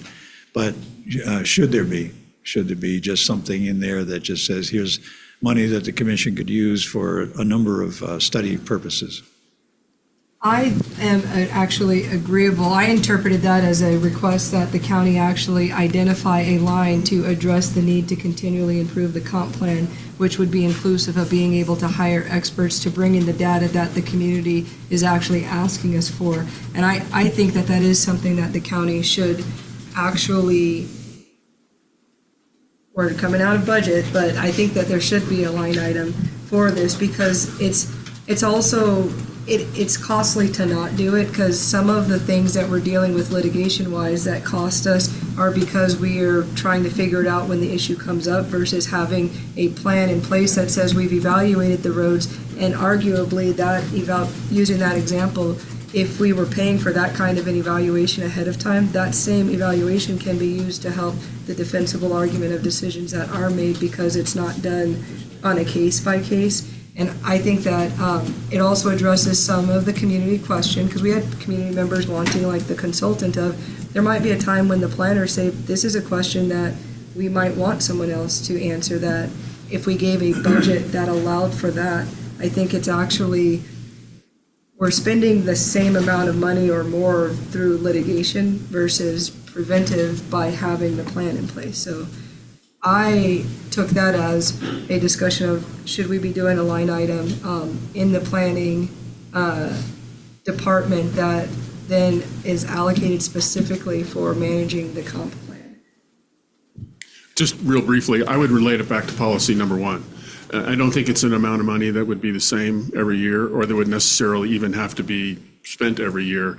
But if you're going through every year and doing an update, contemplating an update to the comp plan, as part of that, I would ask the planning commission, whoever's there at the time, to identify any needs that they have for outside support, and then get that plugged into the budget for that year. I think it's a great idea, and we can correlate it with our budget cycle so that we're asking at the right time and planning it Because correctly. you guys are like 3 days too late on that one, but It's a great idea.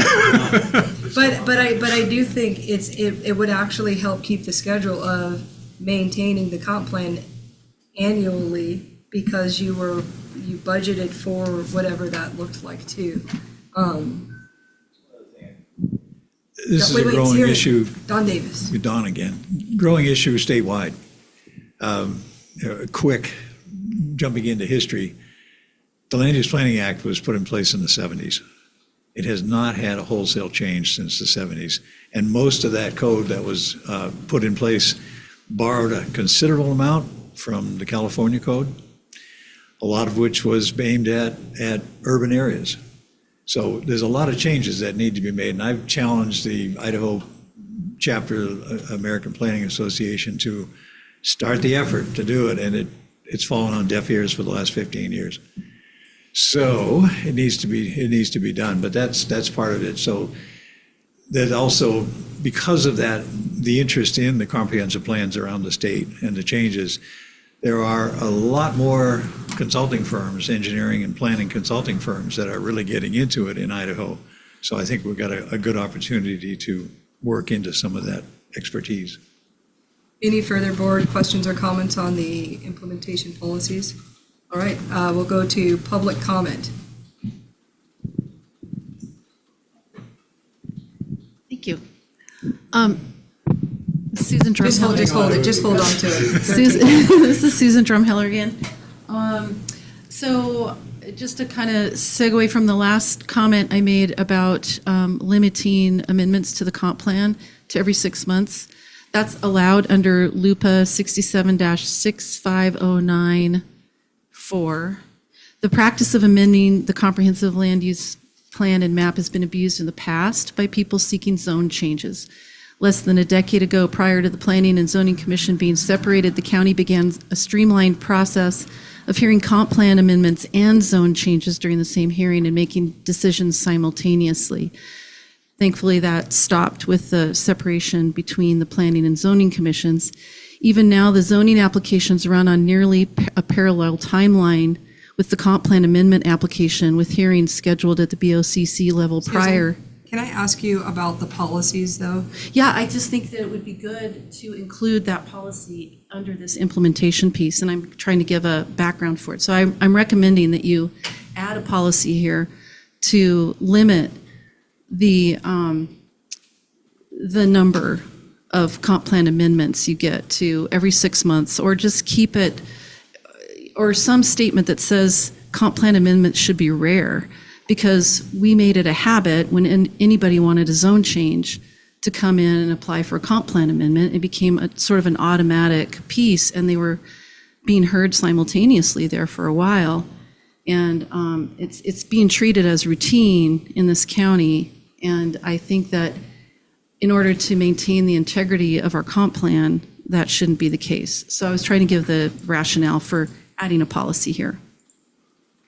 So I want you guys to be mindful of the time because we have another meeting. So if we go, I'm wanting to open it up for comments on the topic so we don't go too far away from it. So we got to stay close to the topic. So if you've got more to say on what policy you want added and why, but be mindful of the time, please.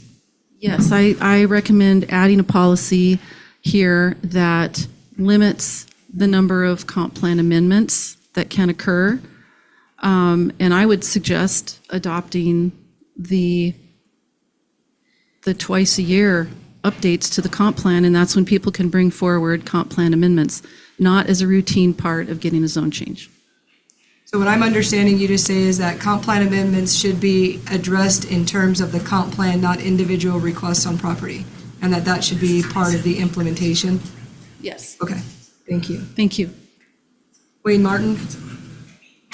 Wayne Martin, Bonner County resident, with policies number 2. I don't know if you guys have looked at, planning has asked for potential budget for that, but I would suggest that be done for the enforcement. But I also would recommend that once a year, instead of every 6 months, taking sections of the comp plan, whether it's 1, 2, 3, whatever, and going over those. And as what she had previously said, at that time, then people can request, changes in the comp plan. Okay, can you hand it back to these guys? All right, so moving on from policies to, so specific to the policies. My name is Karen Kelly, Bonner County resident, and I'm following up on the comment on limiting comp plan amendments to every 6 months. And I just have a question with it because there is an example out there that the Planning Commission heard at their last meeting. They recommended denial to the comp plan amendment. It was on the agenda for a zone change, ZC 00825 anyway, and I'm following up that if you limited it, I guess my question is, when you decide the policy, if a denial or recommendation for denial is given, then does that mean the zone change process should be removed? You can hand it back to Alan. We have 2 online with their hands up too, Commissioner. So I can't answer that because that's a specific situation, but the question is, currently the request is that we look at this every year. The suggestion from Susan was that we look at requiring that comp plan amendments don't come to a file, but they're coming every 6 months to the Planning Commission for review of a comp plan. And so that is her recommendation, to add a policy onto the implementation. So there's no zone change if the policy is not but recommended. But what we're here to do is to look at what we would put in here. So not the, because you're asking me a hypothetical question of if we were to do that, how would we administer that? But this section is just on implementation, what would we change? All right, 2 questions online. Teresa? I don't even know if this is relevant, but I do support, I hate to say it, but I do support a zoning enforcement program, because there's a really terrible misconception that people think they can come to Idaho and do what they want, and that's exactly what they're doing. And it's causing a plethora of problems, and that's all I have to say. Thank you. Thank you. Dave Bowman? Dave Bowman, I just want to say that I completely concur with Susan Drumheller's point. Every 6 months would be completely appropriate, and that's plenty good enough to cover the needs. Thank you. So I think that from the board perspective, that raises an interesting question of, do you tie the comp plan amendments to just a review of what the comp plan is? Does the planning commission have a kind of response to the suggestion that was made on that? Well, this is Don Davis. One of the issues is the distinction between an amendment to the map and amendment to the language in the comp plan. I think that's what the state code envisioned, was language in the comp plan being looked at, because that's major. Those are principles that are out there. The map portrays those principles in visible form, but very few people, if any, have ever come in to say, well, this component needs to be changed because it's ridiculous. It's the map. So whether there could be some distinction there about a timeline, and it's all going back again, the principles are put in the comp plan. Right now, the state code says that they're not in conflict with the principles of the plan or these policies. So I don't know whether we can come up with some timeline that would say, here's map amendments that could be done, here's language amendments that could be done, whether those fit the 6-month rule. And the other part is too, constantly through the whole process of looking at the comprehensive plan update, we had to go to the state code to see what it said. And it's mainly the Land Use Planning Act, but there's other sections as well. A lot of our discussion was, well, if it says it plainly in the state code, do we need to reiterate it in the county code or in the comp plan? And the problem there is, if you put it in the comp plan and the state code changes, what do? You got to go change that. So that might even follow foul of the 6-month provision, because they can change it anyway. So we decided not to put strict state, very plain, forward state code language in the comp plan or suggesting it be in the zoning code. So what I'm hearing you say is that we need to clearly distinguish between the map versus a language amendment, and then consider if there's a time frame for either one that would make sense. Okay? All right, next section. I have one further comment on that. Sure. In response to the Who are questions you? about limiting. I'm Dave Frankenbach. I just wonder about the practicality of only if speaking of the map amendments, of only allowing map amendments on some set timeline, whatever it is. I was around in the years when, in some months, we were doing 3 meetings a month of the Planning and Zoning Commission, because we were getting that many requests mainly for comp plan map changes, and then the zone change that went along with it. And there's a lot of work involved. There's a lot of work for planning staff. We all have to have a hearing on every one of those. And if you saved them up and you were getting a lot of them, I just wonder practically how that would work. And now maybe we won't have that many in the future with the new comp plan. Hopefully that's the case, but it's something you have to think about. How you would deal with, if you had even 10, would you dump 10 map amendment requests on the Planning Commission all at once every 6 months and say, okay, you guys need to deal with these somehow now, and have hearings on all 10 of them, and then you guys have to have hearings on all 10 of them based on what our recommendations are? Practically, there's some considerations I think you need to think about. Yeah, because I think what I'm hearing from Susan's side is that if we only had the changes, because if you change, in a way, if you change them one by one by one, then the whole picture ends up changing without having looked at the whole picture. And so if you didn't change it one by one, then you were allowing yourself the time to digest what the actual full map looks like, because the individual, and this is where, and I'm going to use the word, but I'm not saying this is what it is, where people feel like that spot changes are happening because it feels like it speckles throughout and changes the picture.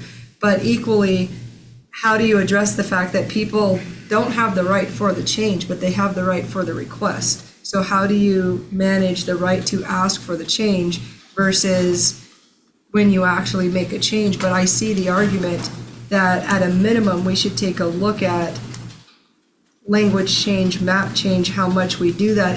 And I think that there will be a reduction, because if we actually change this and do our due diligence and put dollars towards maintaining an up-to-date comp plan, we should have fewer of those things happening because we're staying on top of our business more.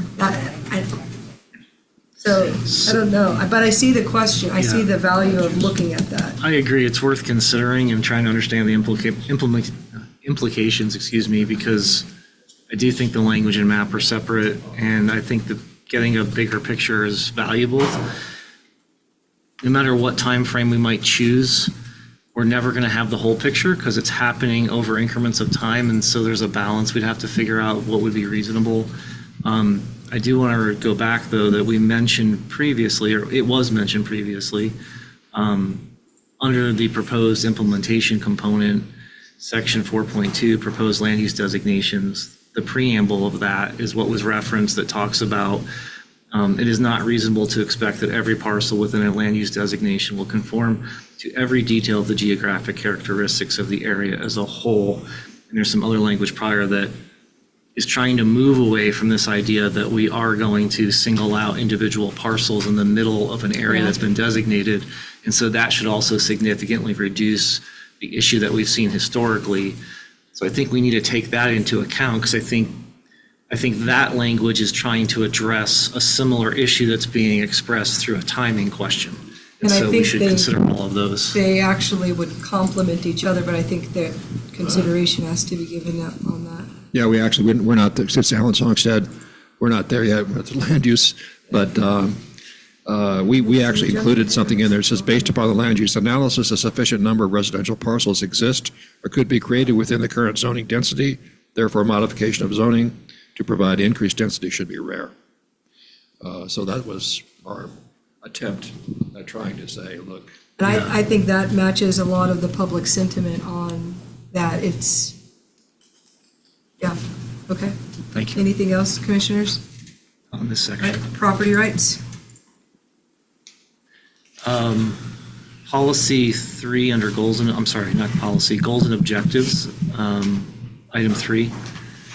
Just, it says impacts on other properties should be taken into account when considering land use proposals, policies, and codes. I agree. I'm just wondering if we should be more specific. Should we say all adjacent properties, all properties, like from a true LUPA perspective? Just wanting to be sure that we're. My thought on that is that gets a little bit too specific, and in your adjudication of the file in front of you, that can be part of your rationale as to, your distance is far away from this versus those that are more proximate to the change.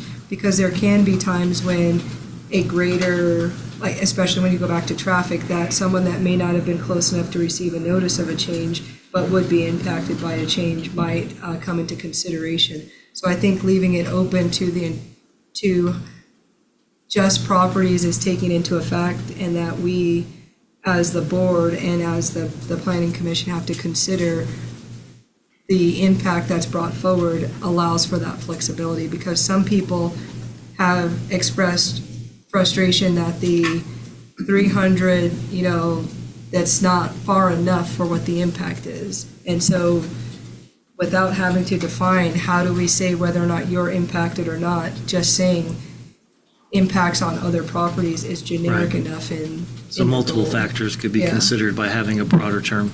On that one, I think. that. I would agree with that perspective. Any comment from the planning commission on that? I just have one. Behind you. There you go. Matt here. Number 3 underneath the policies, it kind of aligns with number 3 in the goals and objectives. And if I'm not mistaken, number 3 on the policies mirrors LUPA, the language they have in there. I can't remember if it's 6508 or 6511, where that language comes from. Yep, makes sense.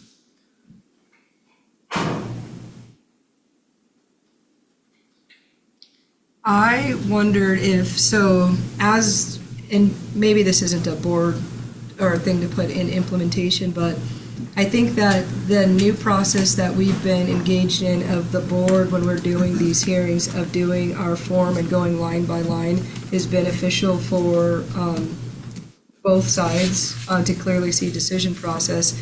When we're talking about adopt the findings of fact, we are doing, it's not just what is in the staff report. Should we have a reference to that in this section? Because we have received a little bit of input that just saying we adopt the findings of fact and conclusions of law is not sufficient answer. And that's on the policy number 2. And I Well, don't know think that it's- one, but I think you raise a good point, but because it says that reflect the justifications, I think that captures the fact that it's actually a reason statement, because yet the justifications turn it into a reason statement versus just saying that it's. Specifically that form should that be referenced as that's a desire? And I could go either way, but I don't, because we used to just say, we just adopt the findings of fact and the conclusions of law, and that is the statement that is made. So should this reflect that this, I think, was written before we made that change? So instead of saying what that change should be, can we look at number 2 to make sure it mirrors it? Because this was done before we started doing the process. And that would be an easy amendment to this, saying adopt a reasoned statement and conclusions of law for all quasi-judicial, and that aligns with the new, or with the interpretation of. Okay. Yeah, I think to that end, then, depending on how the language gets changed, I think what I see as the intent, I interpret as the intent right now in the language, when it says exactions, conditions, and restrictions, it's talking about how are you limiting things, and let's make sure that those limitations are not violating a property right. But I think what we're missing is approvals and denials can also limit a property right, either of the applicant and or of the adjacent property owners. So it either has to be all-inclusive or not stated. I don't think we should try to define it with those terms unless we're going to be all-inclusive, because we're legally required to justify any decision that we make. And so if we were to change this language to what Director Gabel just stated in terms of the quasi-judicial, it would address all of those issues and reflect the new process. I think that would capture it. Commissioner Korn, anything? Nope, I'm good with that. All right, we'll go to public comment on property rights, goals and objectives, and the policy section. Dave Bowman. Hey, Bowman. So I just wanted to say I didn't catch every word that was just said, but if you, the whole thing with your reason statement form that you're doing and including that in, the reason statement was already, somebody out there will correct me if I'm wrong, but I'm pretty sure it was already required by LUPA way before Bonner County decided to, follow the case law thing that came in January. So basically, these policies that are written here and the goals and objectives, they pretty much conform to LUPA anyway. And as somebody else already said, if you try to duplicate what LUPA is saying in your policy, then when LUPA changes, you got to come back and change. So you need to conform with LUPA, and the reason statement has been there forever, if I'm not mistaken. That's all I have. Thanks. Thank you. Any other public comment, Teresa? Teresa Heisner, Priest River. I do agree with the impacts on other properties. A good example is, 20 miles north, there's 5 developments going in, and they're all spilling onto my road, which is a little, and they have far-reaching effects. And most of our infrastructure is not going to accommodate that type of growth. And that's all I have. Thanks. Thank you. All right, seeing no. Sorry, I'm wondering, just trying to maybe state just a little bit differently what we talked about for policy 2 just a few minutes ago. If we'd be better off, as policy 1 is doing, and just referencing the applicable Idaho code so that we're not trying to restate it and then maybe have it conflict with that code if that language changes, since I agree there's an industry practice that says say it once and say it clearly. Because you're right, duplication leads to problems down the road. So The thing on number 2 that's different, though, is it's not just addressing the law, it's addressing court cases and decisions that required us to make a change. So I don't know whether you change it or not. I'm saying we should incorporate that we pulled back a number of files and paid for, and we're doing something different because of that. And so I'm just saying, do we reflect what that is? And reasonably, you could argue that if we're updating our plan yearly, because that, even though there's a decision, the court decision has dictated that we do something differently, and that's what that statement is from when we're doing our hearings. So I'm just asking that we look at that, because I don't disagree with what you guys are saying, but the way a judge determines your case also determines what action we have to do in these hearings. And in this case, we have done exactly the way it's stated, and we have been given direction that we need to change that. And I'm just saying, should we look at that on that section, because we're not doing it the way we were doing it when this was written. We have made that change. Well, this is Alan Songstead. I think you could make it a pretty simple change. It says adopt findings of fact, conclusions of law, and a reasoned statement for all quasi judicial land use decisions, and confirm that a taking of private property has not occurred, and just take out the justifications for exactions, conditions, and so on. You could also reference state statute, like in accordance with 67, 65, 35. Right. I think that would be the cleanest. Yep. That would be pretty clean. Okay, anything further? All right, on to population. Any questions from the board on the population section? I have none. My only comment on this one is I don't have an issue with it. This is one where I can see the value of having budgeted funds to get this data, because I don't know where you get this data if you're not, it seems like that's something that would be beneficial to have. You get it off a website. It's available from the census. It is, but only certain we areas. well, Bonner County doesn't have a good track record of participating with that. But so the argument that people have is, I don't know. So I'm going to speak in my section that's why we don't have the recycling bin at the post office anymore. So, but when you were talking about roads and having people look at that infrastructure, how do we gather that kind of information? Because the impact will be there whether or not it's on the census or not. But that's kind of my point. So I think that's good. I just thought of, on this section, that would be a spot where you could spend a little money, especially for forecasting. Yeah, this is Don Davis again. So it's very interesting. The population, the way it's historically been used in planning, is for urban areas. Rural areas, we talked about a lot in coming up with the population component updates. Have we ever used, the county ever used population data to make a decision? No. The answer was absolutely no. And talking with past planners, no. It's just nice information. It's warm and fuzzy kind of stuff. It's grown, yep, and 17% here and 3%, so what? Does it really make a difference? If it does, this covers it, we think. Sure, you could go deeper and say, yeah, and it could be a budget thing, but I wouldn't suggest chasing a lot of money after looking at population stuff, because it really, I have yet to see it in 45 years of doing this. I have yet to see it make a difference, really, in the rural area. In this one, what comes to my mind is the schools, because and we're specifically supposed to pay attention to ensuring that, like, if we're increasing our density in areas, that we're not negatively impacting the quality of the school.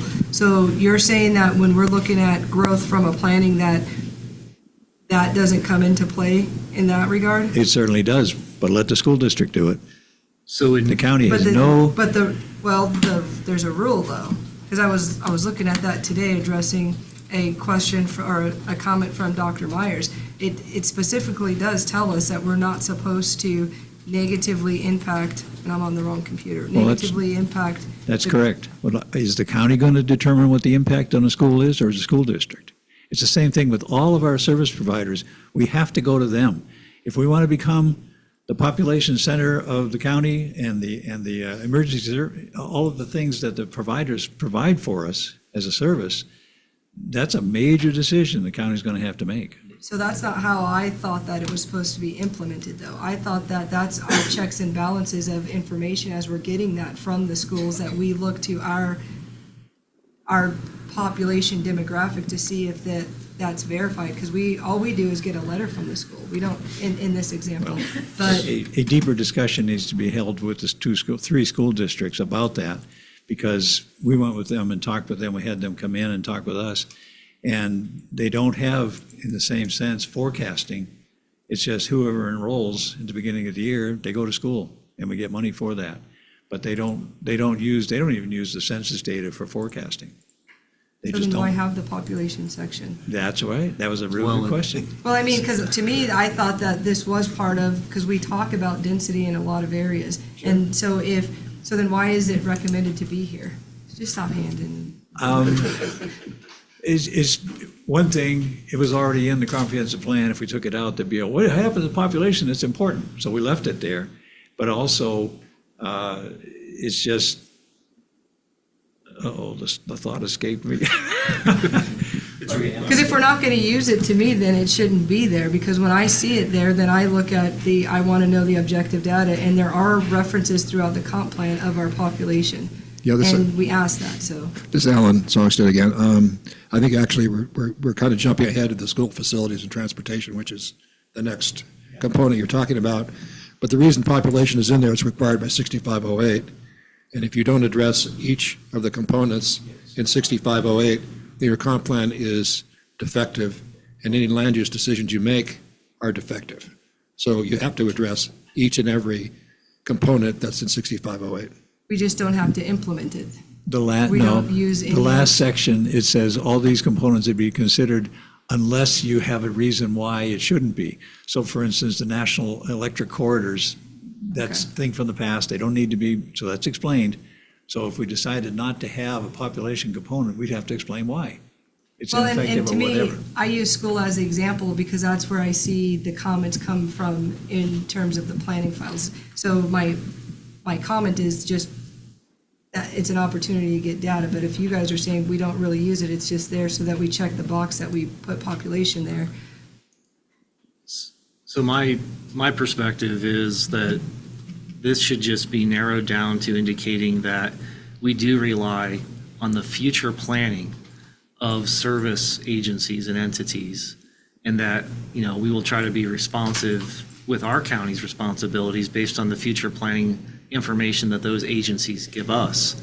But I agree, it's not our responsibility to try to do that for them. But that was so I can read, the goal says that this is to us. No, I'm is to saying, this is why I'm ensure that saying, the I think we should, impact I of think. demographic changes, so that can't be our goal if we're not going to do that. I agree. So- I'm saying, based on the conversation we're having, I think it would be better to amend this section to really put the onus on the fact that we're going to rely on the future planning data that we're given by those service entities for us to consider how it affects our policies. So, quick comment for this is Dave Frankenbach. You have two other components where I think that would be more appropriate. You have the schools component, and you have public Utilities, services, public yeah. utilities, whatever it's called, component. And I think those comments would be very appropriate there. How do you, This, in reality, it wasn't that big of a deal to gather this data. I did some of it, Alan did some of it. We were lucky that the census happened to align with when we needed the data, and at other times, you're not going to be alignment, and it's going to be more difficult to get up-to-date data. And I guess, yes, you can always debate the validity or the accuracy of the census data, but I'm a big fan of using the best data you have. So I just think then we should strike policy 2, because that's putting onus on the county, the way I read it, to try and do the job of those other entities. well, you'd have to get rid of 1 as well, because it says regularly analyze population projections to determine if changes need to be made to the comprehensive plan goals, objectives, and policies. So it's telling you that population is supposed to make you do something. So if we're not going to do those things, then we need to change, because if I'm a person that's coming in wanting to this to me says the county is doing something, and you guys are saying the county is not doing something. So let's make the goals and the policy match reality versus, because then I would have an argument to say, well, when was the last time the county analyzed the population to look at all these things? And the answer would be, well, we don't do that. And the person will say, but that's your goal and objective, and it's your policy, and you're not following the policy. That's a good point. So again, The data is there. The data is there in the. right, and Population. Isn't No. that just historic though, not projections? It is not doing what number, if you just went down to policy, get it projections. specifically says What are that. we? Yes, it's just historic, and it's it always is. going to be limited by the Yeah. most recent data. You know, any six people can make six different projections based on science and so forth. But again, we thought in conclusion that there was benefit to having a population component to look at those things, whether it was combined with other entities that also do projections based on that, but at least the county would then know. And again, we're looking forward. There may be a time when we really want to analyze, well, what is the population density occurring? What's happened in the Selly area? What's happened in Clagstone? And you can do that through the census data because you can get down to the block issue. So to leave it here, is it of any negative effect? Probably not, but it's something that, and that's the other part, because something is written in the comp plan, there's no absolute mandate that it must be accomplished. That's the issue with some of the densities. If it says here, the future says that area should be dense, okay, we're going to go toward that or away from that or something. So there's no pure outright mandate that it must be done. People can argue that, but it's still up to the governing board to decide whether to implement those things. My preference would be that it matches what we intend, because I think that we are not going to regularly analyze population data to change the comp plan. And I agree if what you guys are saying is that we're going to use the information that the outside entities give us, then why not just let our population section mirror that? We will obtain information from outside entities, and as we receive that, evaluate that as it's necessary for our comp plan, but not that we're regularly analyzing using those forecasts, because this requires us to actively do something, not passively do something. And I completely see what you're saying in that, who cares, we're not going to do it anyhow, but I just don't like that. I don't want to do it that way personally. I'd rather it just say what we are doing so people know where does population matter. Yeah, I'd rather not say we're going to do something if that's not really our intent. So I would recommend changing the language in policy 1. I think policy 2 can work if we strike school needs from it, because the county, that's not a county service. And so the other aspects are things the county has direct responsibility for. We have some responsibility, right, to look at housing needs, transportation.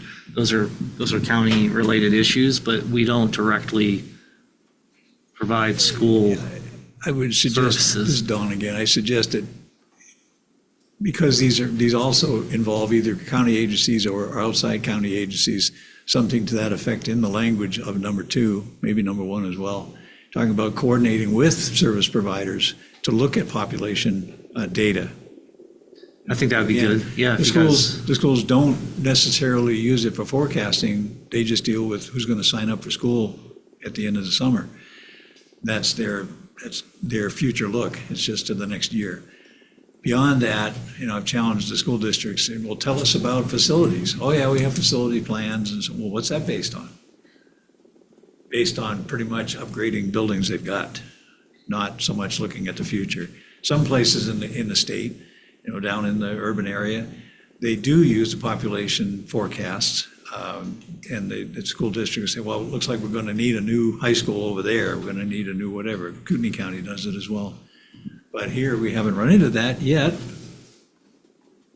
I think it's the impacts of population on schools that we're considering, because when that comes to a development that gets requested in an area, the schools are asked, can you absorb the increased growth? But it's not that we're the ones getting that information. So I would just ask that it reflect what we're going to do and put the onus on the outside entities, and that we're essentially reviewing that information in response to our comp plan and files, but not that we're analyzing and gathering that if we're actually not. The way it was written, it felt like I would like to see the data, but if we're not using the data, then I don't want to say I'm using the data, because then I'd have to say I can confirm where I'm getting my data and all that other stuff. So I think it should be amended. You guys good with proposing a change to that language, so we're more, I think your point down about, to me, it makes sense to say it's more about coordination with local municipalities and service providers.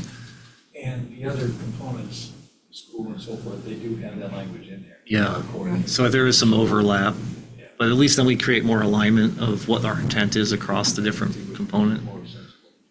Okay. I think when you go to the next, Yeah. how we handle things. Okay, let me go to public comment. Dave? Dave Bowman again. So I think this component is pretty well written, or the goal and objective and policies here. Just because it says you have to regularly analyze population projections, it doesn't say that you have to go in great depth. It doesn't say in what manner you have to do it or to what degree of accuracy. And we should be doing that. And to say that to what Commissioner Davis said, I completely agree. The onus, so it's the county's job, and this is why we have a planning department, to go out and work with these other agencies, fire, EMS, sheriff, city council, whatever, so that those trends are analyzed. And I don't think it is right or fair to say, well, we're going to put the onus on those agencies. It should be a collaborative effort. And what we're doing now is we send out a letter when something's going to happen. But what really should be happening is we're sending out a letter, and then we're going to meet with those agencies so that there's a collaboration to say, here's what we're looking at, here's what might be happening. And we need to know from you, if this were to happen, how might that affect your agency and how could you deal with it? And we're looking forward. And frankly, I wouldn't take any of this out, because it's a disservice to the people who live here, because what ends up happening is the impacts of land use decisions that get made aren't really being analyzed at that level, that need to be with the outside agencies. And not, like right now, we've got a fire chief running 4 districts here that's doing a fabulous job of being active in the process and coming out, but we haven't had that in the past. And so the onus, I think, to a large extent, is on the county to go work with these agencies, schools, all of them. All right, Teresa? Teresa Heisner, Priest River. I just wanted to comment on 1 and 2.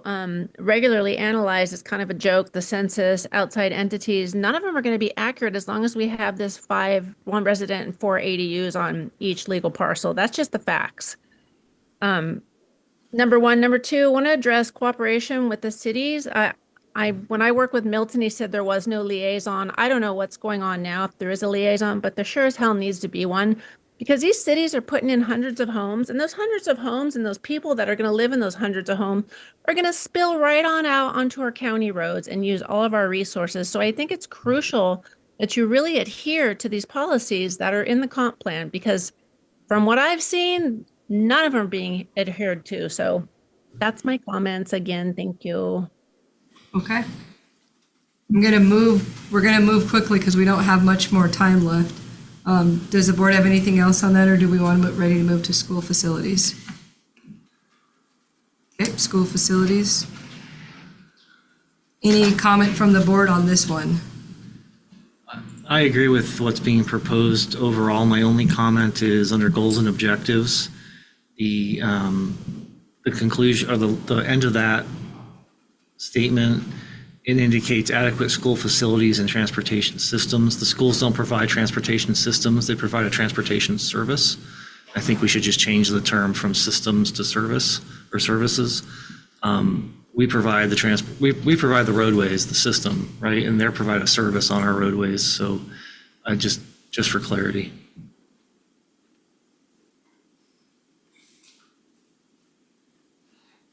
So, 5 as well. Dave? I think the transportation system that's referred to as buses. Yeah, and this is Don. That pretty much was holdover language from the past. The word system, it means different things. So clarity, transportation, I say services. They provide a yeah, service. it's I- a They bus services. students to school. And I'll just say, in my professional background, I've done a lot of work with public schools. They always refer, it's their transportation service. I think it's just a technical differential that helps. You could just Because cross it out. when we do, I think it's fine to change it from systems to services, in my opinion, because it's accurate to say they provide that service and it should be considered. But when we're doing an application and we're having to consider the impacts, we need to look at the county transportation system of roadways.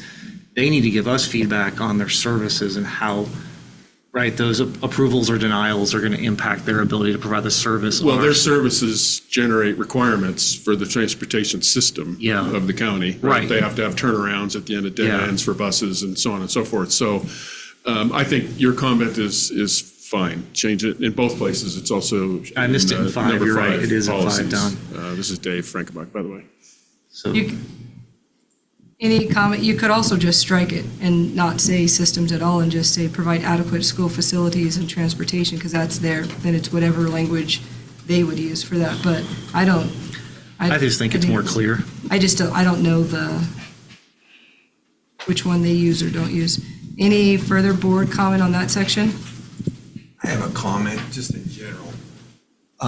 So I could see where it's possible that the school could be mismanaging their school districts and not growing appropriately.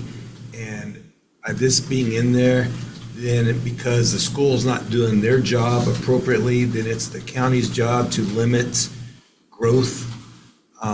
It just kind of raises a concern to me that because an entity is not doing their job properly, then it's going to come back on us to most likely slow things down because they haven't been doing their job.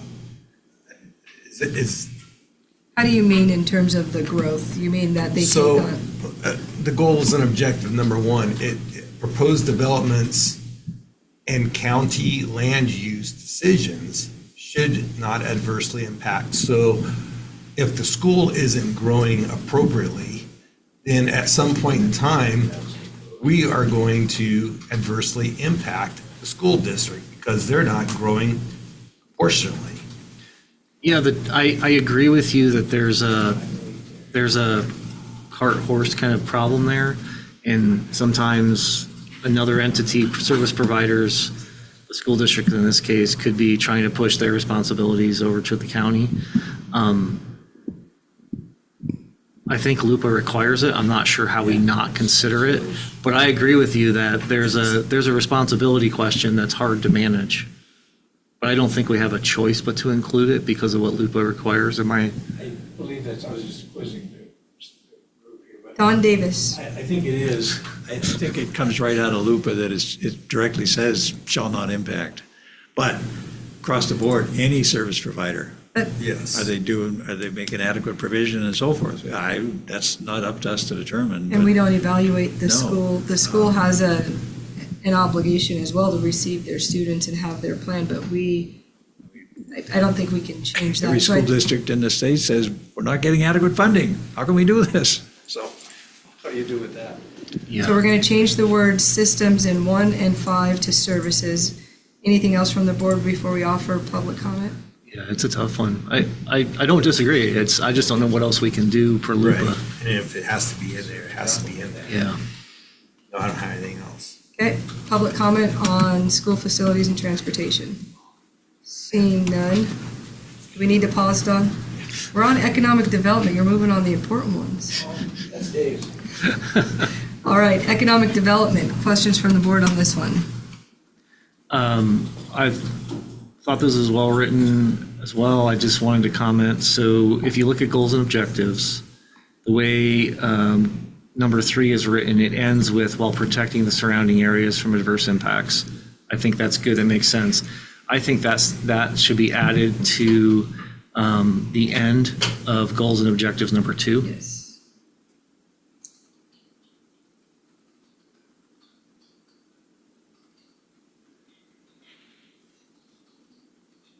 And And then I have the same comment for policies number 5. I think we should again add that same statement at the end of that sentence.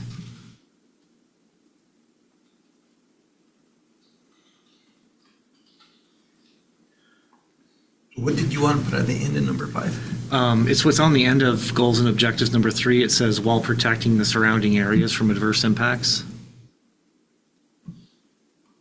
You said 2 and 5? Yeah, goals and Policies objectives 5. number 2 and policies number 5 Okay. would be my suggestion. Just a policy number 5? Yes. I think that would create more consistency with what the goals and objectives are saying and carry through the policies.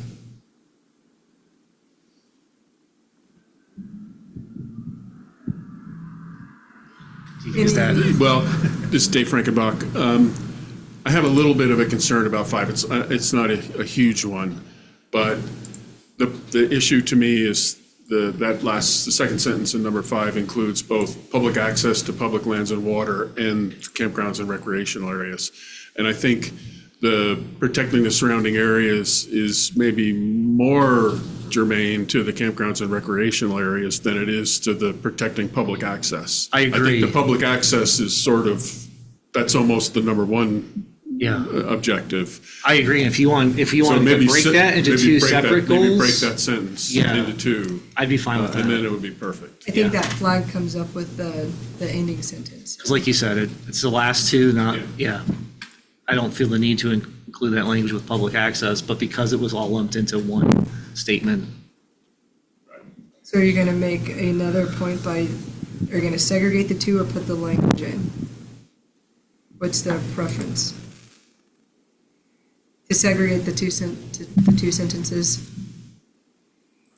on number 5 in policies? I think it sounds like you guys are more agreeable to leave the support for the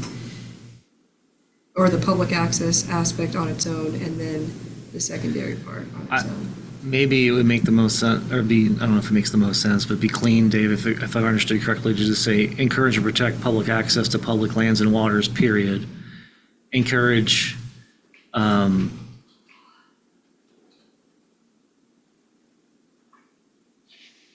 campgrounds and recreational areas while protecting the surrounding areas from adverse impacts. Yeah.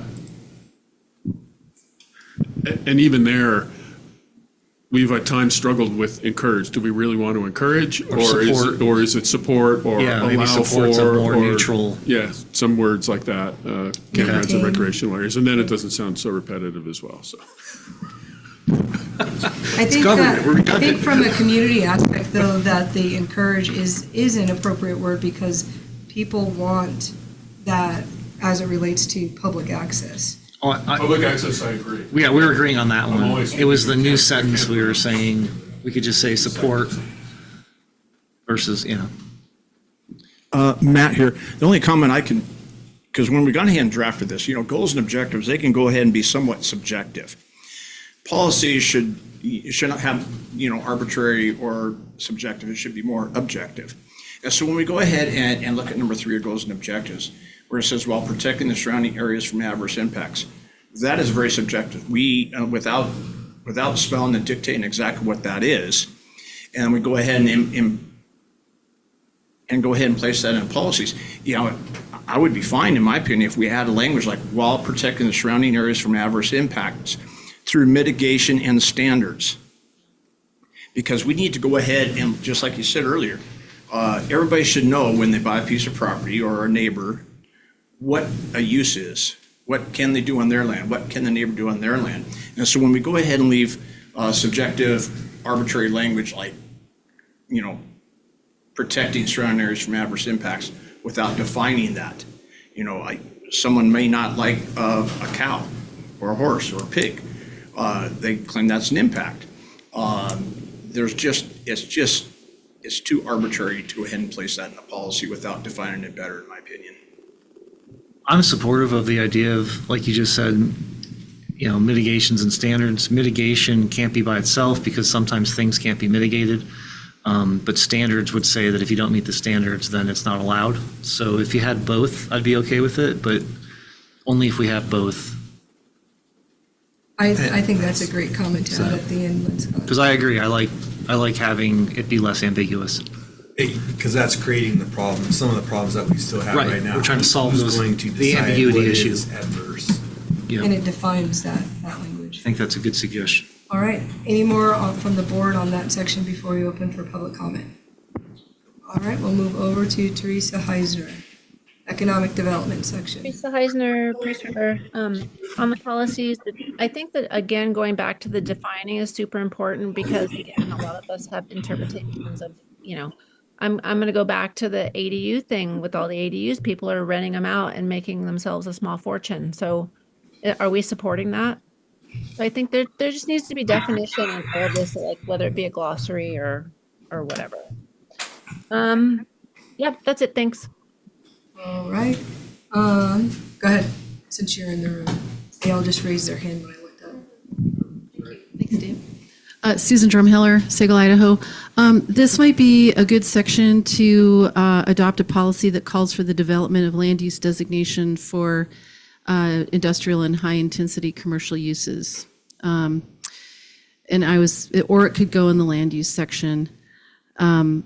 But policy 3 could be expanded to call for collaborating with community leaders to identify appropriate areas within the county for industrial commercial land use designation and identify appropriate locations for this use. Thank you. And I believe that is in the land use. Dave Bowman. Okay, Dave Bowman here. So I was on board with what Commissioner Domke was saying about adding the, without adverse impacts to surrounding properties or whatever. I like that. But then when the discussion came down to policy 5, I'm not quite sure how that, I got the part about splitting the two into two discrete sentences, but now if we do that, we're encouraging campgrounds and what we just went through with the code amendment saying that, well, we're going to allow them in certain areas, but not in others. Now you would almost, I think if it got left the way it sounded like it was going to be left, the code amendment that just got completed would now be potentially in conflict with what it sounds like you wanted to. I mean, policy number 5, I think deserves a little bit more attention to how to, I'm okay with rewriting it, but I think it needs to be given a little bit more thought so that you don't end up with an unintended consequences. And I don't frankly have the answer off the top of my head with how to fix that, but I think it needs a closer look. Can I ask this, because when I read that, because I thought about what we had just changed, but when I read encourage and campgrounds and recreational areas, my interpretation was encourage it where they're allowed to be, because that's what the use table identifies as where we're going to put them. And when they come up, we're going to use that table, and for the areas where they're allowed to be, it's just saying to encourage those activities, not that it would result in undoing something that we already did. Is that? Well, that may be what we're all thinking, but that's not what it says. It says to encourage them. Unless I'm missing, I'm reading what's written there, and I don't have it in my head exactly how it ended up. That is what it says, and I thought the way we left off was we were talking about breaking it into two sentences where we would say, encourage and protect public access to public lands and water, period. Right. Yep. And then we could say, allow campgrounds and recreational areas while protecting the surrounding areas from adverse impacts through mitigation and standards. Okay, all right. Never mind. That's okay. We've talked about more than one thing, so we're bringing it all together. Good job. Collaborative effort. Suzanne Glasso. Thank you. I want to jump on and piggyback on that. It needs to say by permit or by standard or what's allowed, because there are private campgrounds that are popping up in the timber ag areas and other areas. Suzanne, you're going in and out. Okay. Could you start over, please? We're having trouble. It's modulating the volume. Okay. it needs to say that by standard or by permit, to piggyback on that, because there are private campgrounds that are popping up in Timber Egg and other areas, and people are doing private campgrounds, and we need to make sure it's by standard or by permit or where allowed.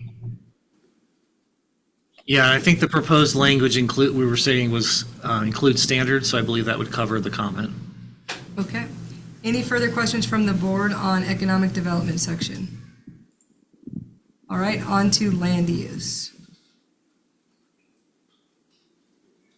Commissioner Korn, any questions on land use?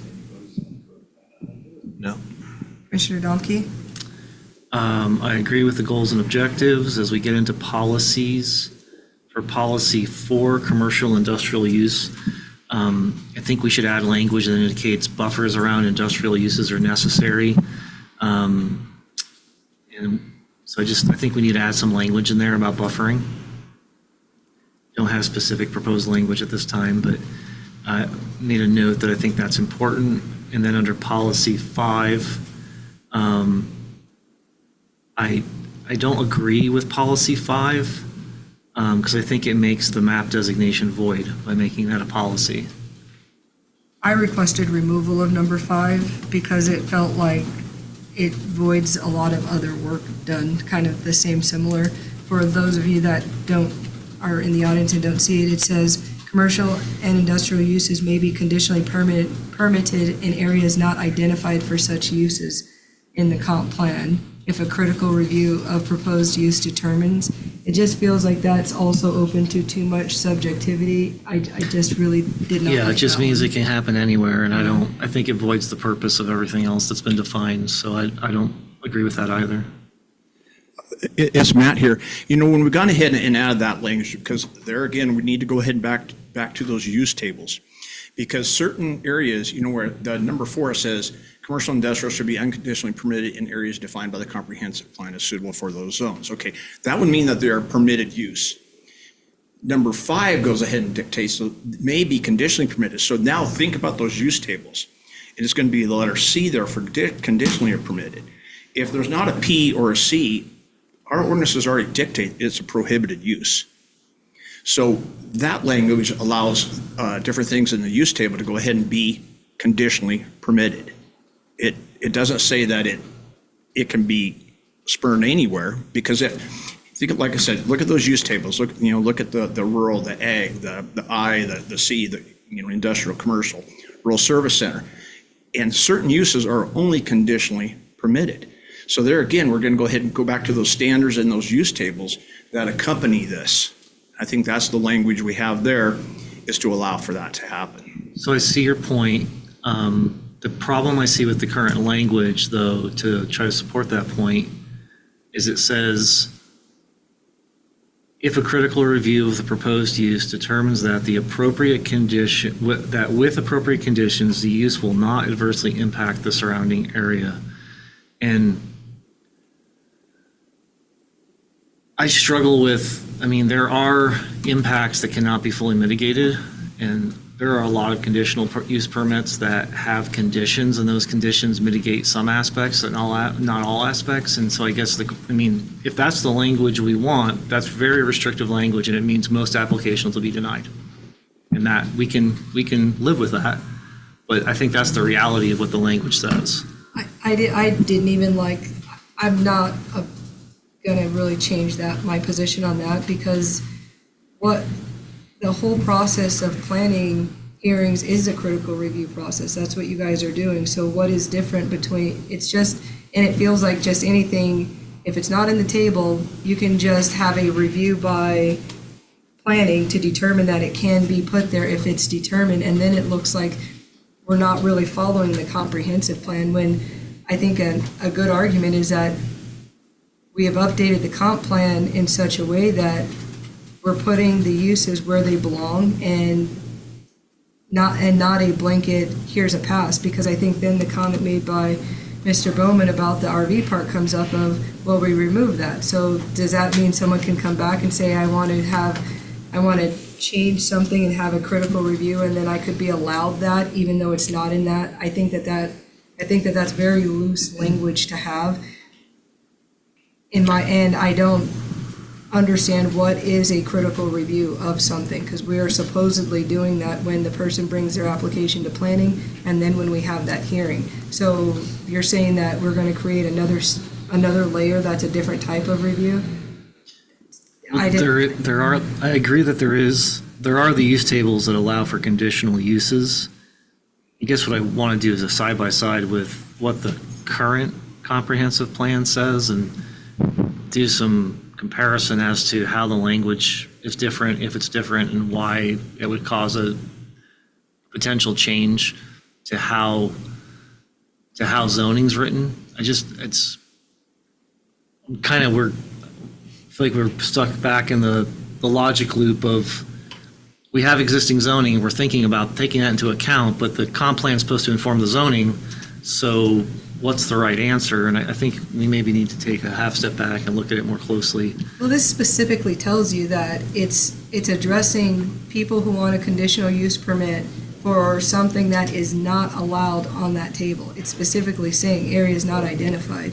So when Well, we're on the not comp that plan, table. on the comp plan, and then it doesn't address what is a critical review by Bonner County, if not the process that we're already going through. If there's an example that someone on planning can identify of a piece that doesn't fit on that table, then I think the answer is to create that, not to create a generic, if it's not there, you can just ask for it through an additional review.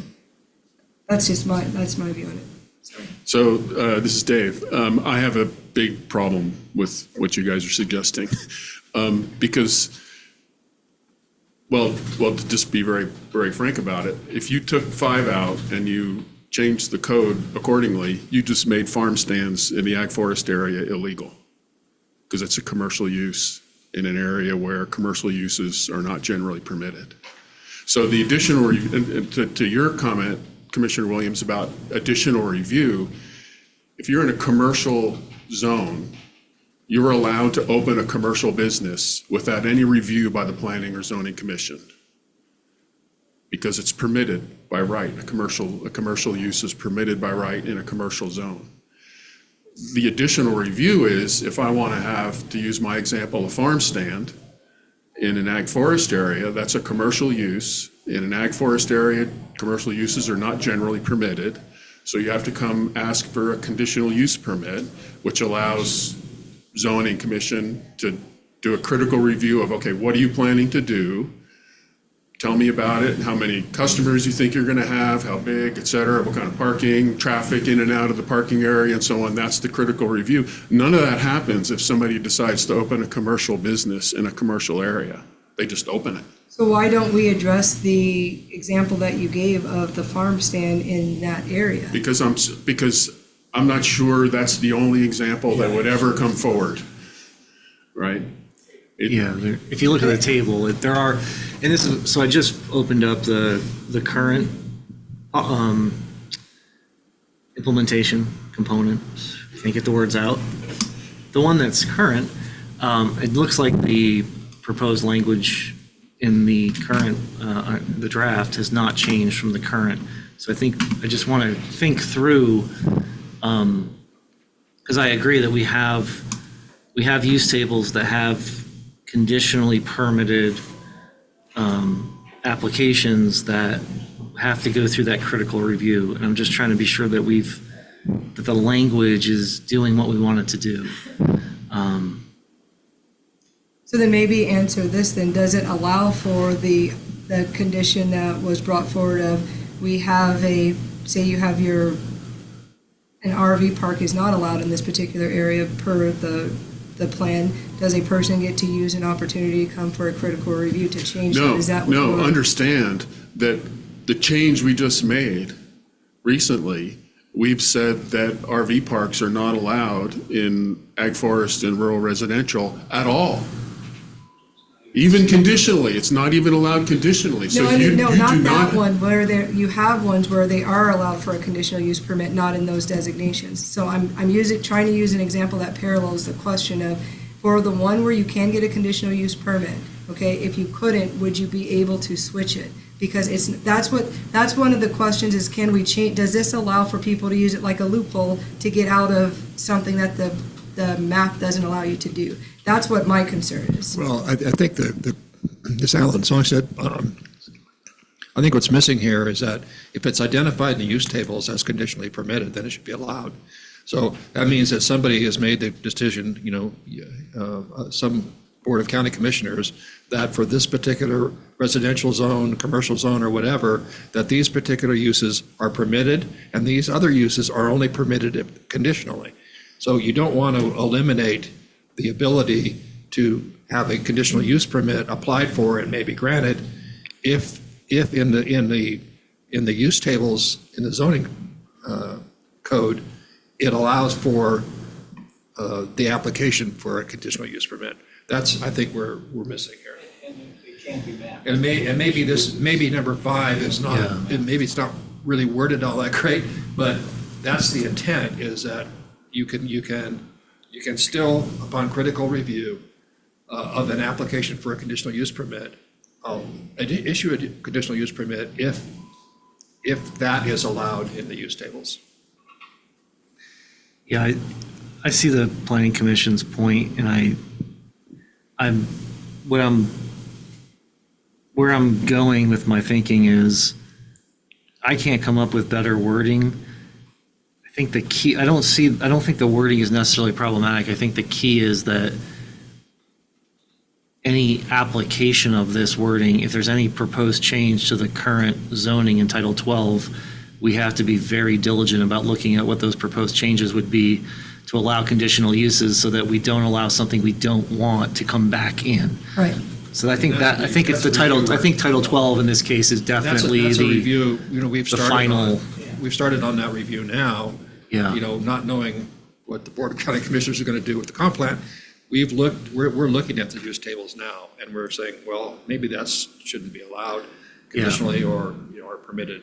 But So maybe the question gets answered when that part's done, because that's essentially what my question is are you opening the door for things that we've identified you don't want by having it worded that way? Right. No, that's not the intent. So with our, quote, critical John review Davis. of what's in the use tables and their explanations and so forth, when those are looked at and we make a recommendation, well, this use should be or should not be conditionally in this zone, just stating that, because 4 says, here's it is, and those are the permitted uses, well, conditional uses per the use tables.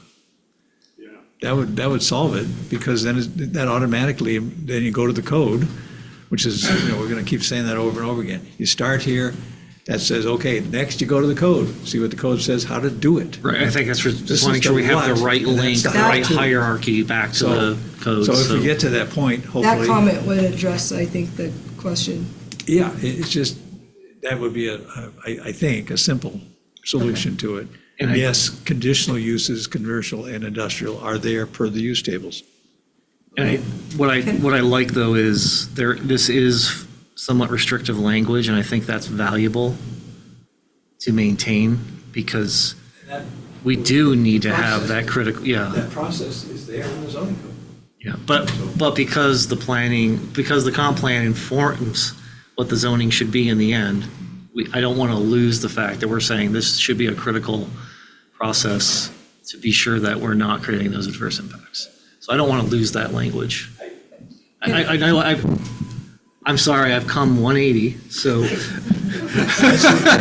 Sorry for the confusion, but the way I first interpreted the language. Well, my first read was, I don't want things that we've identified as not coming in as, Right. I looked at it as loophole.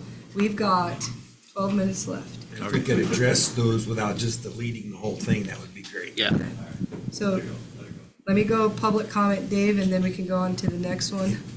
Okay, so I've been itching to say something this whole time. None of you are wrong in what you're saying, but Commissioner Williams' point about people using this as a backdoor is absolutely valid. And to Commissioner Songstad's point, Chair Songstad, it's a language problem. And if you just addressed revised 4 and 5 both to say, to start those first sentences and say, reflect in the use tables that commercial industrial uses should be blah, blah, blah. It fixes it because you're now saying that these things need to be considered when you are forming the use tables. And that does not leave an open door for an applicant to come in and ask for a critical review of something that's absolutely inappropriate just because the language didn't match the intent. That's your easy fix, in my opinion. I think that is an easy fix, I agree. Director Gabel. So reflect in the use tables that on number 4 and 5. Okay. And next also, item. I'm sorry, I missed the fact that on policy 7, I think it may be important to add to the end of that and public water systems, because we've seen applications that the type and intensity of use of the water is significant enough that it qualifies to be considered a public water system, and therefore also requires applicable agency review and approval. And so I don't think we can limit it to just sanitary services. Sanitary services include water. Yep. It's water and sewer. That's why Okay, so that's We just don't have the the state definition? Okay, so we don't have have the to, book of definitions yet. Yeah. We'll get there. Okay, Thank you so for the clarification. We've got 10 minutes left. I believe this is a stop at noon. Do we want to just close out on land use and then do a continuation? Board? We need to continue. Well, not, you mean continue at a later date? No, to finish land use and stop at land use. Because if we're going to try to go farther, then I have to address comments. Yep. Okay, so yeah. So, Commissioner. The only thing I was going to say, if you can scroll down, number 6. Based upon the land use analysis, a sufficient number of residential parcels exist, therefore modification, zoning to provide increased density should be rare. We need to put language in there based on the land use analysis as of the date of adoption of this, because 5-10 years ago, that may not be the case. This is supposed to be a 10 to 20 year document. So in my opinion, we need to go ahead and put in there based on today, because we don't know if that policy that's a statement. okay. I think that's a good point. You need a mark in time. That was Matt Linscott. It's also true that it's only 1 or 2 years for commercial. Yeah. We need to be aware of that. That was Dave Frank. And this is Susan Drumheller, Sagal, Idaho, and also under policy 6, I would encourage you to add amendments to the land use map as well to the sentence so that it reads, therefore, amendments to the land use map and modification of zoning to provide increased density should be rare. Just to further underscore that amendments are often made to further zoning. Under policy 8, I just encourage you to include working lands in the list of sites worthy of conservation. Working lands is a common term used in planning in the West to refer to both productive timber and agricultural lands. And many landowners here have utilized conservation easements to protect the working legacy and future viability of their farms and timberlands. Also, policy 9, I would suggest strengthening it so that it doesn't sound like Bonner County would approve some lots that can't accommodate sanitary services, and just say something like, adopt development standards that prevent the creation of lots that cannot receive appropriate sanitary services. And I can send you these written comments. And finally, in number 12, I think the policy should acknowledge the risk of increased wildfire danger due to development. And it's difficult because Bonner County has designated almost the entire county as wildland urban interface, which makes it difficult to differentiate areas where residential development is appropriate as far as wildfire danger is concerned. So I think it would make sense to recommend that the county initiate a process to better delineate the WUI to help with land use planning. Anyway, I'll submit these as written comments as well. Thanks. On number 9, when I read that one, I thought of off-grid lot.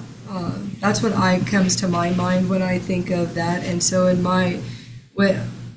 my mind says the minimizing is still addressing that people have the right to live off-grid, but we're going to equally more pay attention to the sanitary aspect of it. That's what I considered as, because appropriate sanitary services I've thought of as. That's correct. Okay. Yeah, Matt here. Yeah, when we had the workshop here, I don't know, about a month and a half, 2 months ago with DEQ and Panhandle Health District, Shoshone County is going through a lot of this too, down there on the Coeur d'Alene River where they're creating these land splits. And we refer to those as recreational, although it's not a zone recreational lot, where somebody just pull a camper in and camp on it, dry camping. And so we don't want to eliminate that possibility because Panhandle Health agreed. There's other counties doing that right now. Want to push through another section? Sure. Natural resources. Enthusiasm, I love it. Board questions on natural resources. Actually, just one minor comment. Otherwise, I thought it was well written. The policies number 5. I'm sorry, guys. This is just the way my brain works. These terms. Provide a copy, physical or link. I think you should say physical or digital. You can use a link to get to a digital resource, but we don't. Just scroll down a bit, Jake. So we're referencing the access of a guidebook, and so it's physical or digital media that we're giving them. Or you can use a link to access digital media, or you can use something else. But like I said, it's minor. It's just sorry. Public comment on natural resources. You have no microphone. She was getting ready to talk into Susan Bowe. Susan Drumheller, Sagal, Idaho. Under policy number 3, I would request that you add wildlife corridors as areas to be protected. Critical wildlife habitat is a much rarer designation, and it doesn't really impact much of our developable lands. And I think if we don't maintain known wildlife corridors, we'll lose the diversity and abundance of wildlife that make this such a great place to live. And also, policy number 6, it's unclear what areas refers to there. If it refers to what's in the county's jurisdiction, perhaps the policy should acknowledge that limitation, but also encourage working with state agencies to address overall potential impacts of a problem. And I just want to make an example, like when it comes to Department of Land's encroachment permits, there doesn't seem to be much communication between the county and the Department of Lands to make sure that the upland, the impacts upland are minimized. So I just encourage that interaction. And yeah, I'll just leave the rest for written comments. Can I ask the group a question on number 3, critical wildlife habitat? That's defined by Fish and Game, and they say they do not give us a critical wildlife habitat, which has been a point of contention in our community. Should this sentence read recognized to acknowledge critical wildlife habitats identified by Fish and Games, that puts the onus on them to tell us where that is? Because we don't have a map. I have personally gone down to Fish and Game over that same question.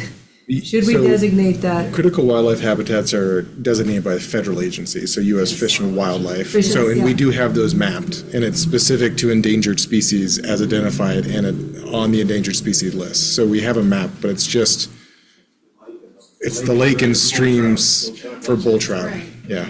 So I guess my question would be, do we have mapped, what'd you call it? Critical wildlife habitat.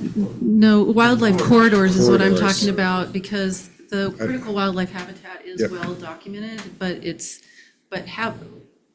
wildlife corridors are important. Are they mapped? Do we have like a reference document? Idaho Fish and Game does have some maps. So what is the word that Fish and Game, because I've gone down is it a map? I thought it was a critical wildlife habitat map that our comp plan references. And when we go to Fish and Game, they say Bonner County's whole thing has animals, so we don't get a designated spot. And that has been in the natural resources section where people have said, we're supposed to care about this and this, not counting trout, but I mean in terms of animals. And it's Fish and Game who's supposed to give us that answer. And Don is shaking his head, but he's not. That was, yes, Don. Can we give, thank you. Well, before Don gets it, Al. That would be Al. The section of the natural resources component was written by Fish and Game. It was written by Merritt Horsman. So, that was the best we could do. And, we couldn't identify, I guess you consider most of Bonner County as a wildlife corridor. And so, we kind of eliminated that as a consideration. And anyway. They don't, and that's what, I guess that's what I'm saying is they don't give that answer to the community when we ask. So should that line read as recognized by whoever is supposed to designate it to us, so that when the community has that question, because it isn't, they look to us for a map about where that is in Bonner County, and we don't have that. And so what does it mean for us to recognize a habitat?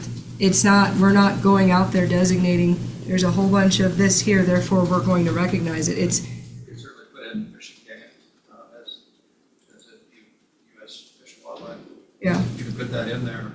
There is actually a map of, I think, attached to the natural resources component, so that shows the bull trout areas and stuff like that. Yeah, I believe so. Yeah, and I would. The wildlife corridor question, I believe when we met with them, and I'm going off some old memory now, they have very good mapped information for southern and central Idaho because it's a lot more open, but because of the tree cover we had, they've had a hard time mapping corridors in our area.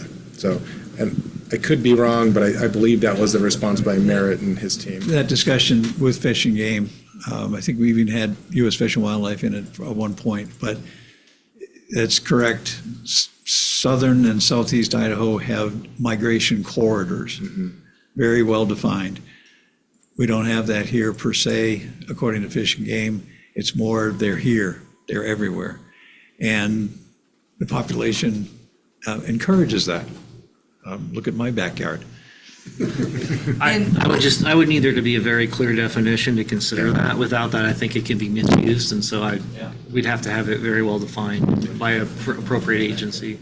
When you look, I looked up what you were talking about, and the wildlife corridors, it's not going to be up here. We are the corridor, so it would be everything. You're down in Boise, but if you were going to look at it, there is an organization that specifically does wildlife corridors in Idaho, but North Idaho is the corridor, so we wouldn't have anything to designate there. Yeah, I can't support that without clear definition. Okay. We're going to go as it's 12:02. Do we have a We're date? late. So this is just a workshop, so we don't have to continue to a date and time certain. I'll work with your admin to come up with another date that fits your schedule, hopefully before the 12th, so we can iron out the rest of these. I think we might be able to make that work. Can no we idea. also, Maybe. what the board could do is, because I think it's important to let the community give their input.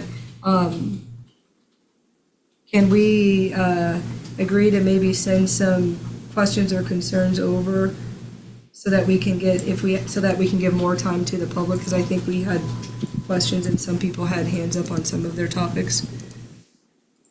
Or how would you like to move forward with the last? I think the challenge is if we try to it's going to take more time to send them, wait for the planning commission to get it on their agenda, provide feedback, than to do it this way. I'm guessing, unless you guys disagree, I think just with the way things happen. I think this has been incredibly helpful. Okay.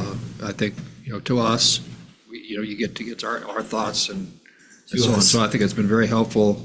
I think the community getting to hear the way you guys see things is actually invaluable to understand what you see as you're making it. Yeah, this is the collaborative process. I know you guys have a very busy schedule and all that, but we have some time-limited members of the Planning Commission, if we could get this, we really have difficulty moving forward on zoning without direction from this board. So keep that in mind when you're doing your schedule. I know Commissioner Domke said something about a month or two or whatever. Well, you may lose most of the planning commission by then. So anyway, something to keep in mind. I think that we should try to make sure we're mindful of getting the thoughtful stuff done, and not shortening that time.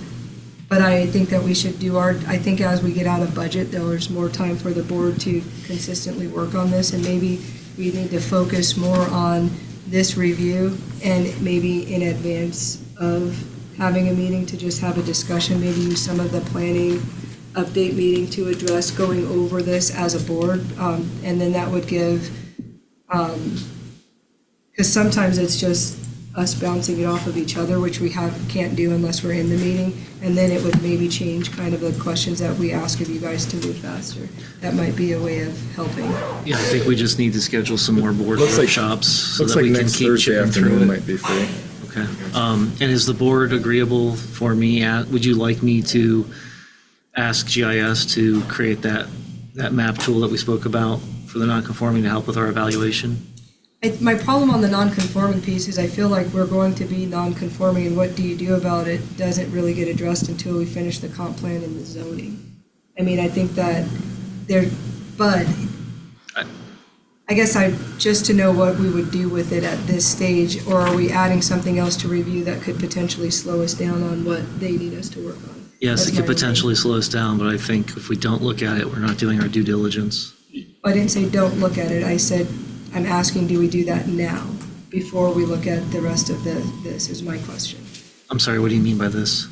So we need to have another hearing on this, and we need to address more of the direction that we're going on the planning. So you're looking at, one of the comments made was we needed to address the comp plan, but also zoning, and that there's conforming, non-conforming, and how would you fix things or change things or leave them the way they are? You don't know until we identify what's the foundation of the comp plan. That's So because you're talking about what you just sent us, the email of conforming and non-conforming. So we were just addressing two things in this workshop. So we have the implementation component. So I think we're going to try to get on the calendar next week if possible to see if we can finish this discussion on that, to then go to the hearing to see if we can get it adopted.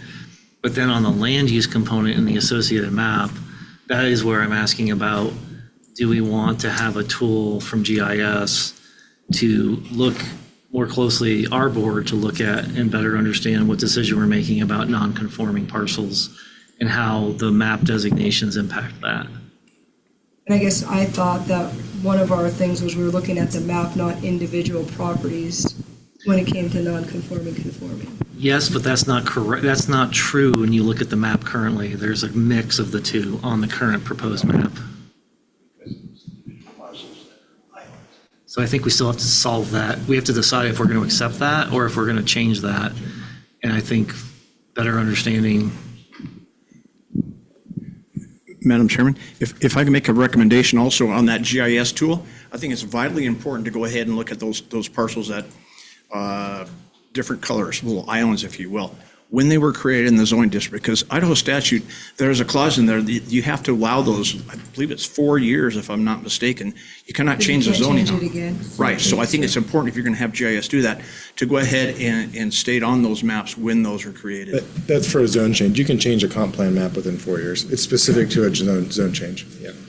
I would also say there's a big difference, in my opinion, between non-conforming because it's less than the size versus non-conforming because of use on the So parcel. the question, what is the data that's going to be requested so that we are pulling the data that's necessary for the decision to be made? Because I think someone made a comment that some of these are non-conforming based on changes that were made that they were impacted by. And so how much data are we going to request from GIS? So then I think- versus just this that just says conforming versus non-conforming and change? I think that's a good question. I think we need to look at that more and decide if we want to scale it to a specific data set that we're looking for. So I would suggest that because this was just created yesterday, that the board look at it, consider what the information is, and then decide what other questions we have, and then figure out if there's a way to scale it down to a very specific set of questions that we want answered. Does that make sense? So I would suggest the board take because I'm just looking at it as received, that we look at it and then identify what we are wanting out of the data and then send it over to review of, will this get that type of data? When the data gets pulled, that we receive it and then it goes over to planning so that they get it too, so that there's a opportunity to review it. And maybe, this is a lot of data, and I think a lot of people will have input on that this should be, whatever we pull should be available to the public to see in advance, will help us get through the meeting faster. Just going through it in real time might be time consuming. Because we're already at over 9,000 over non-conforming. That's what I'm saying. I think the board should look at it, and then we can come back in our next workshop and we can discuss if we want to use it, and if so, what do we want to narrow it down to? Okay, all right. So it's 12:09. This meeting is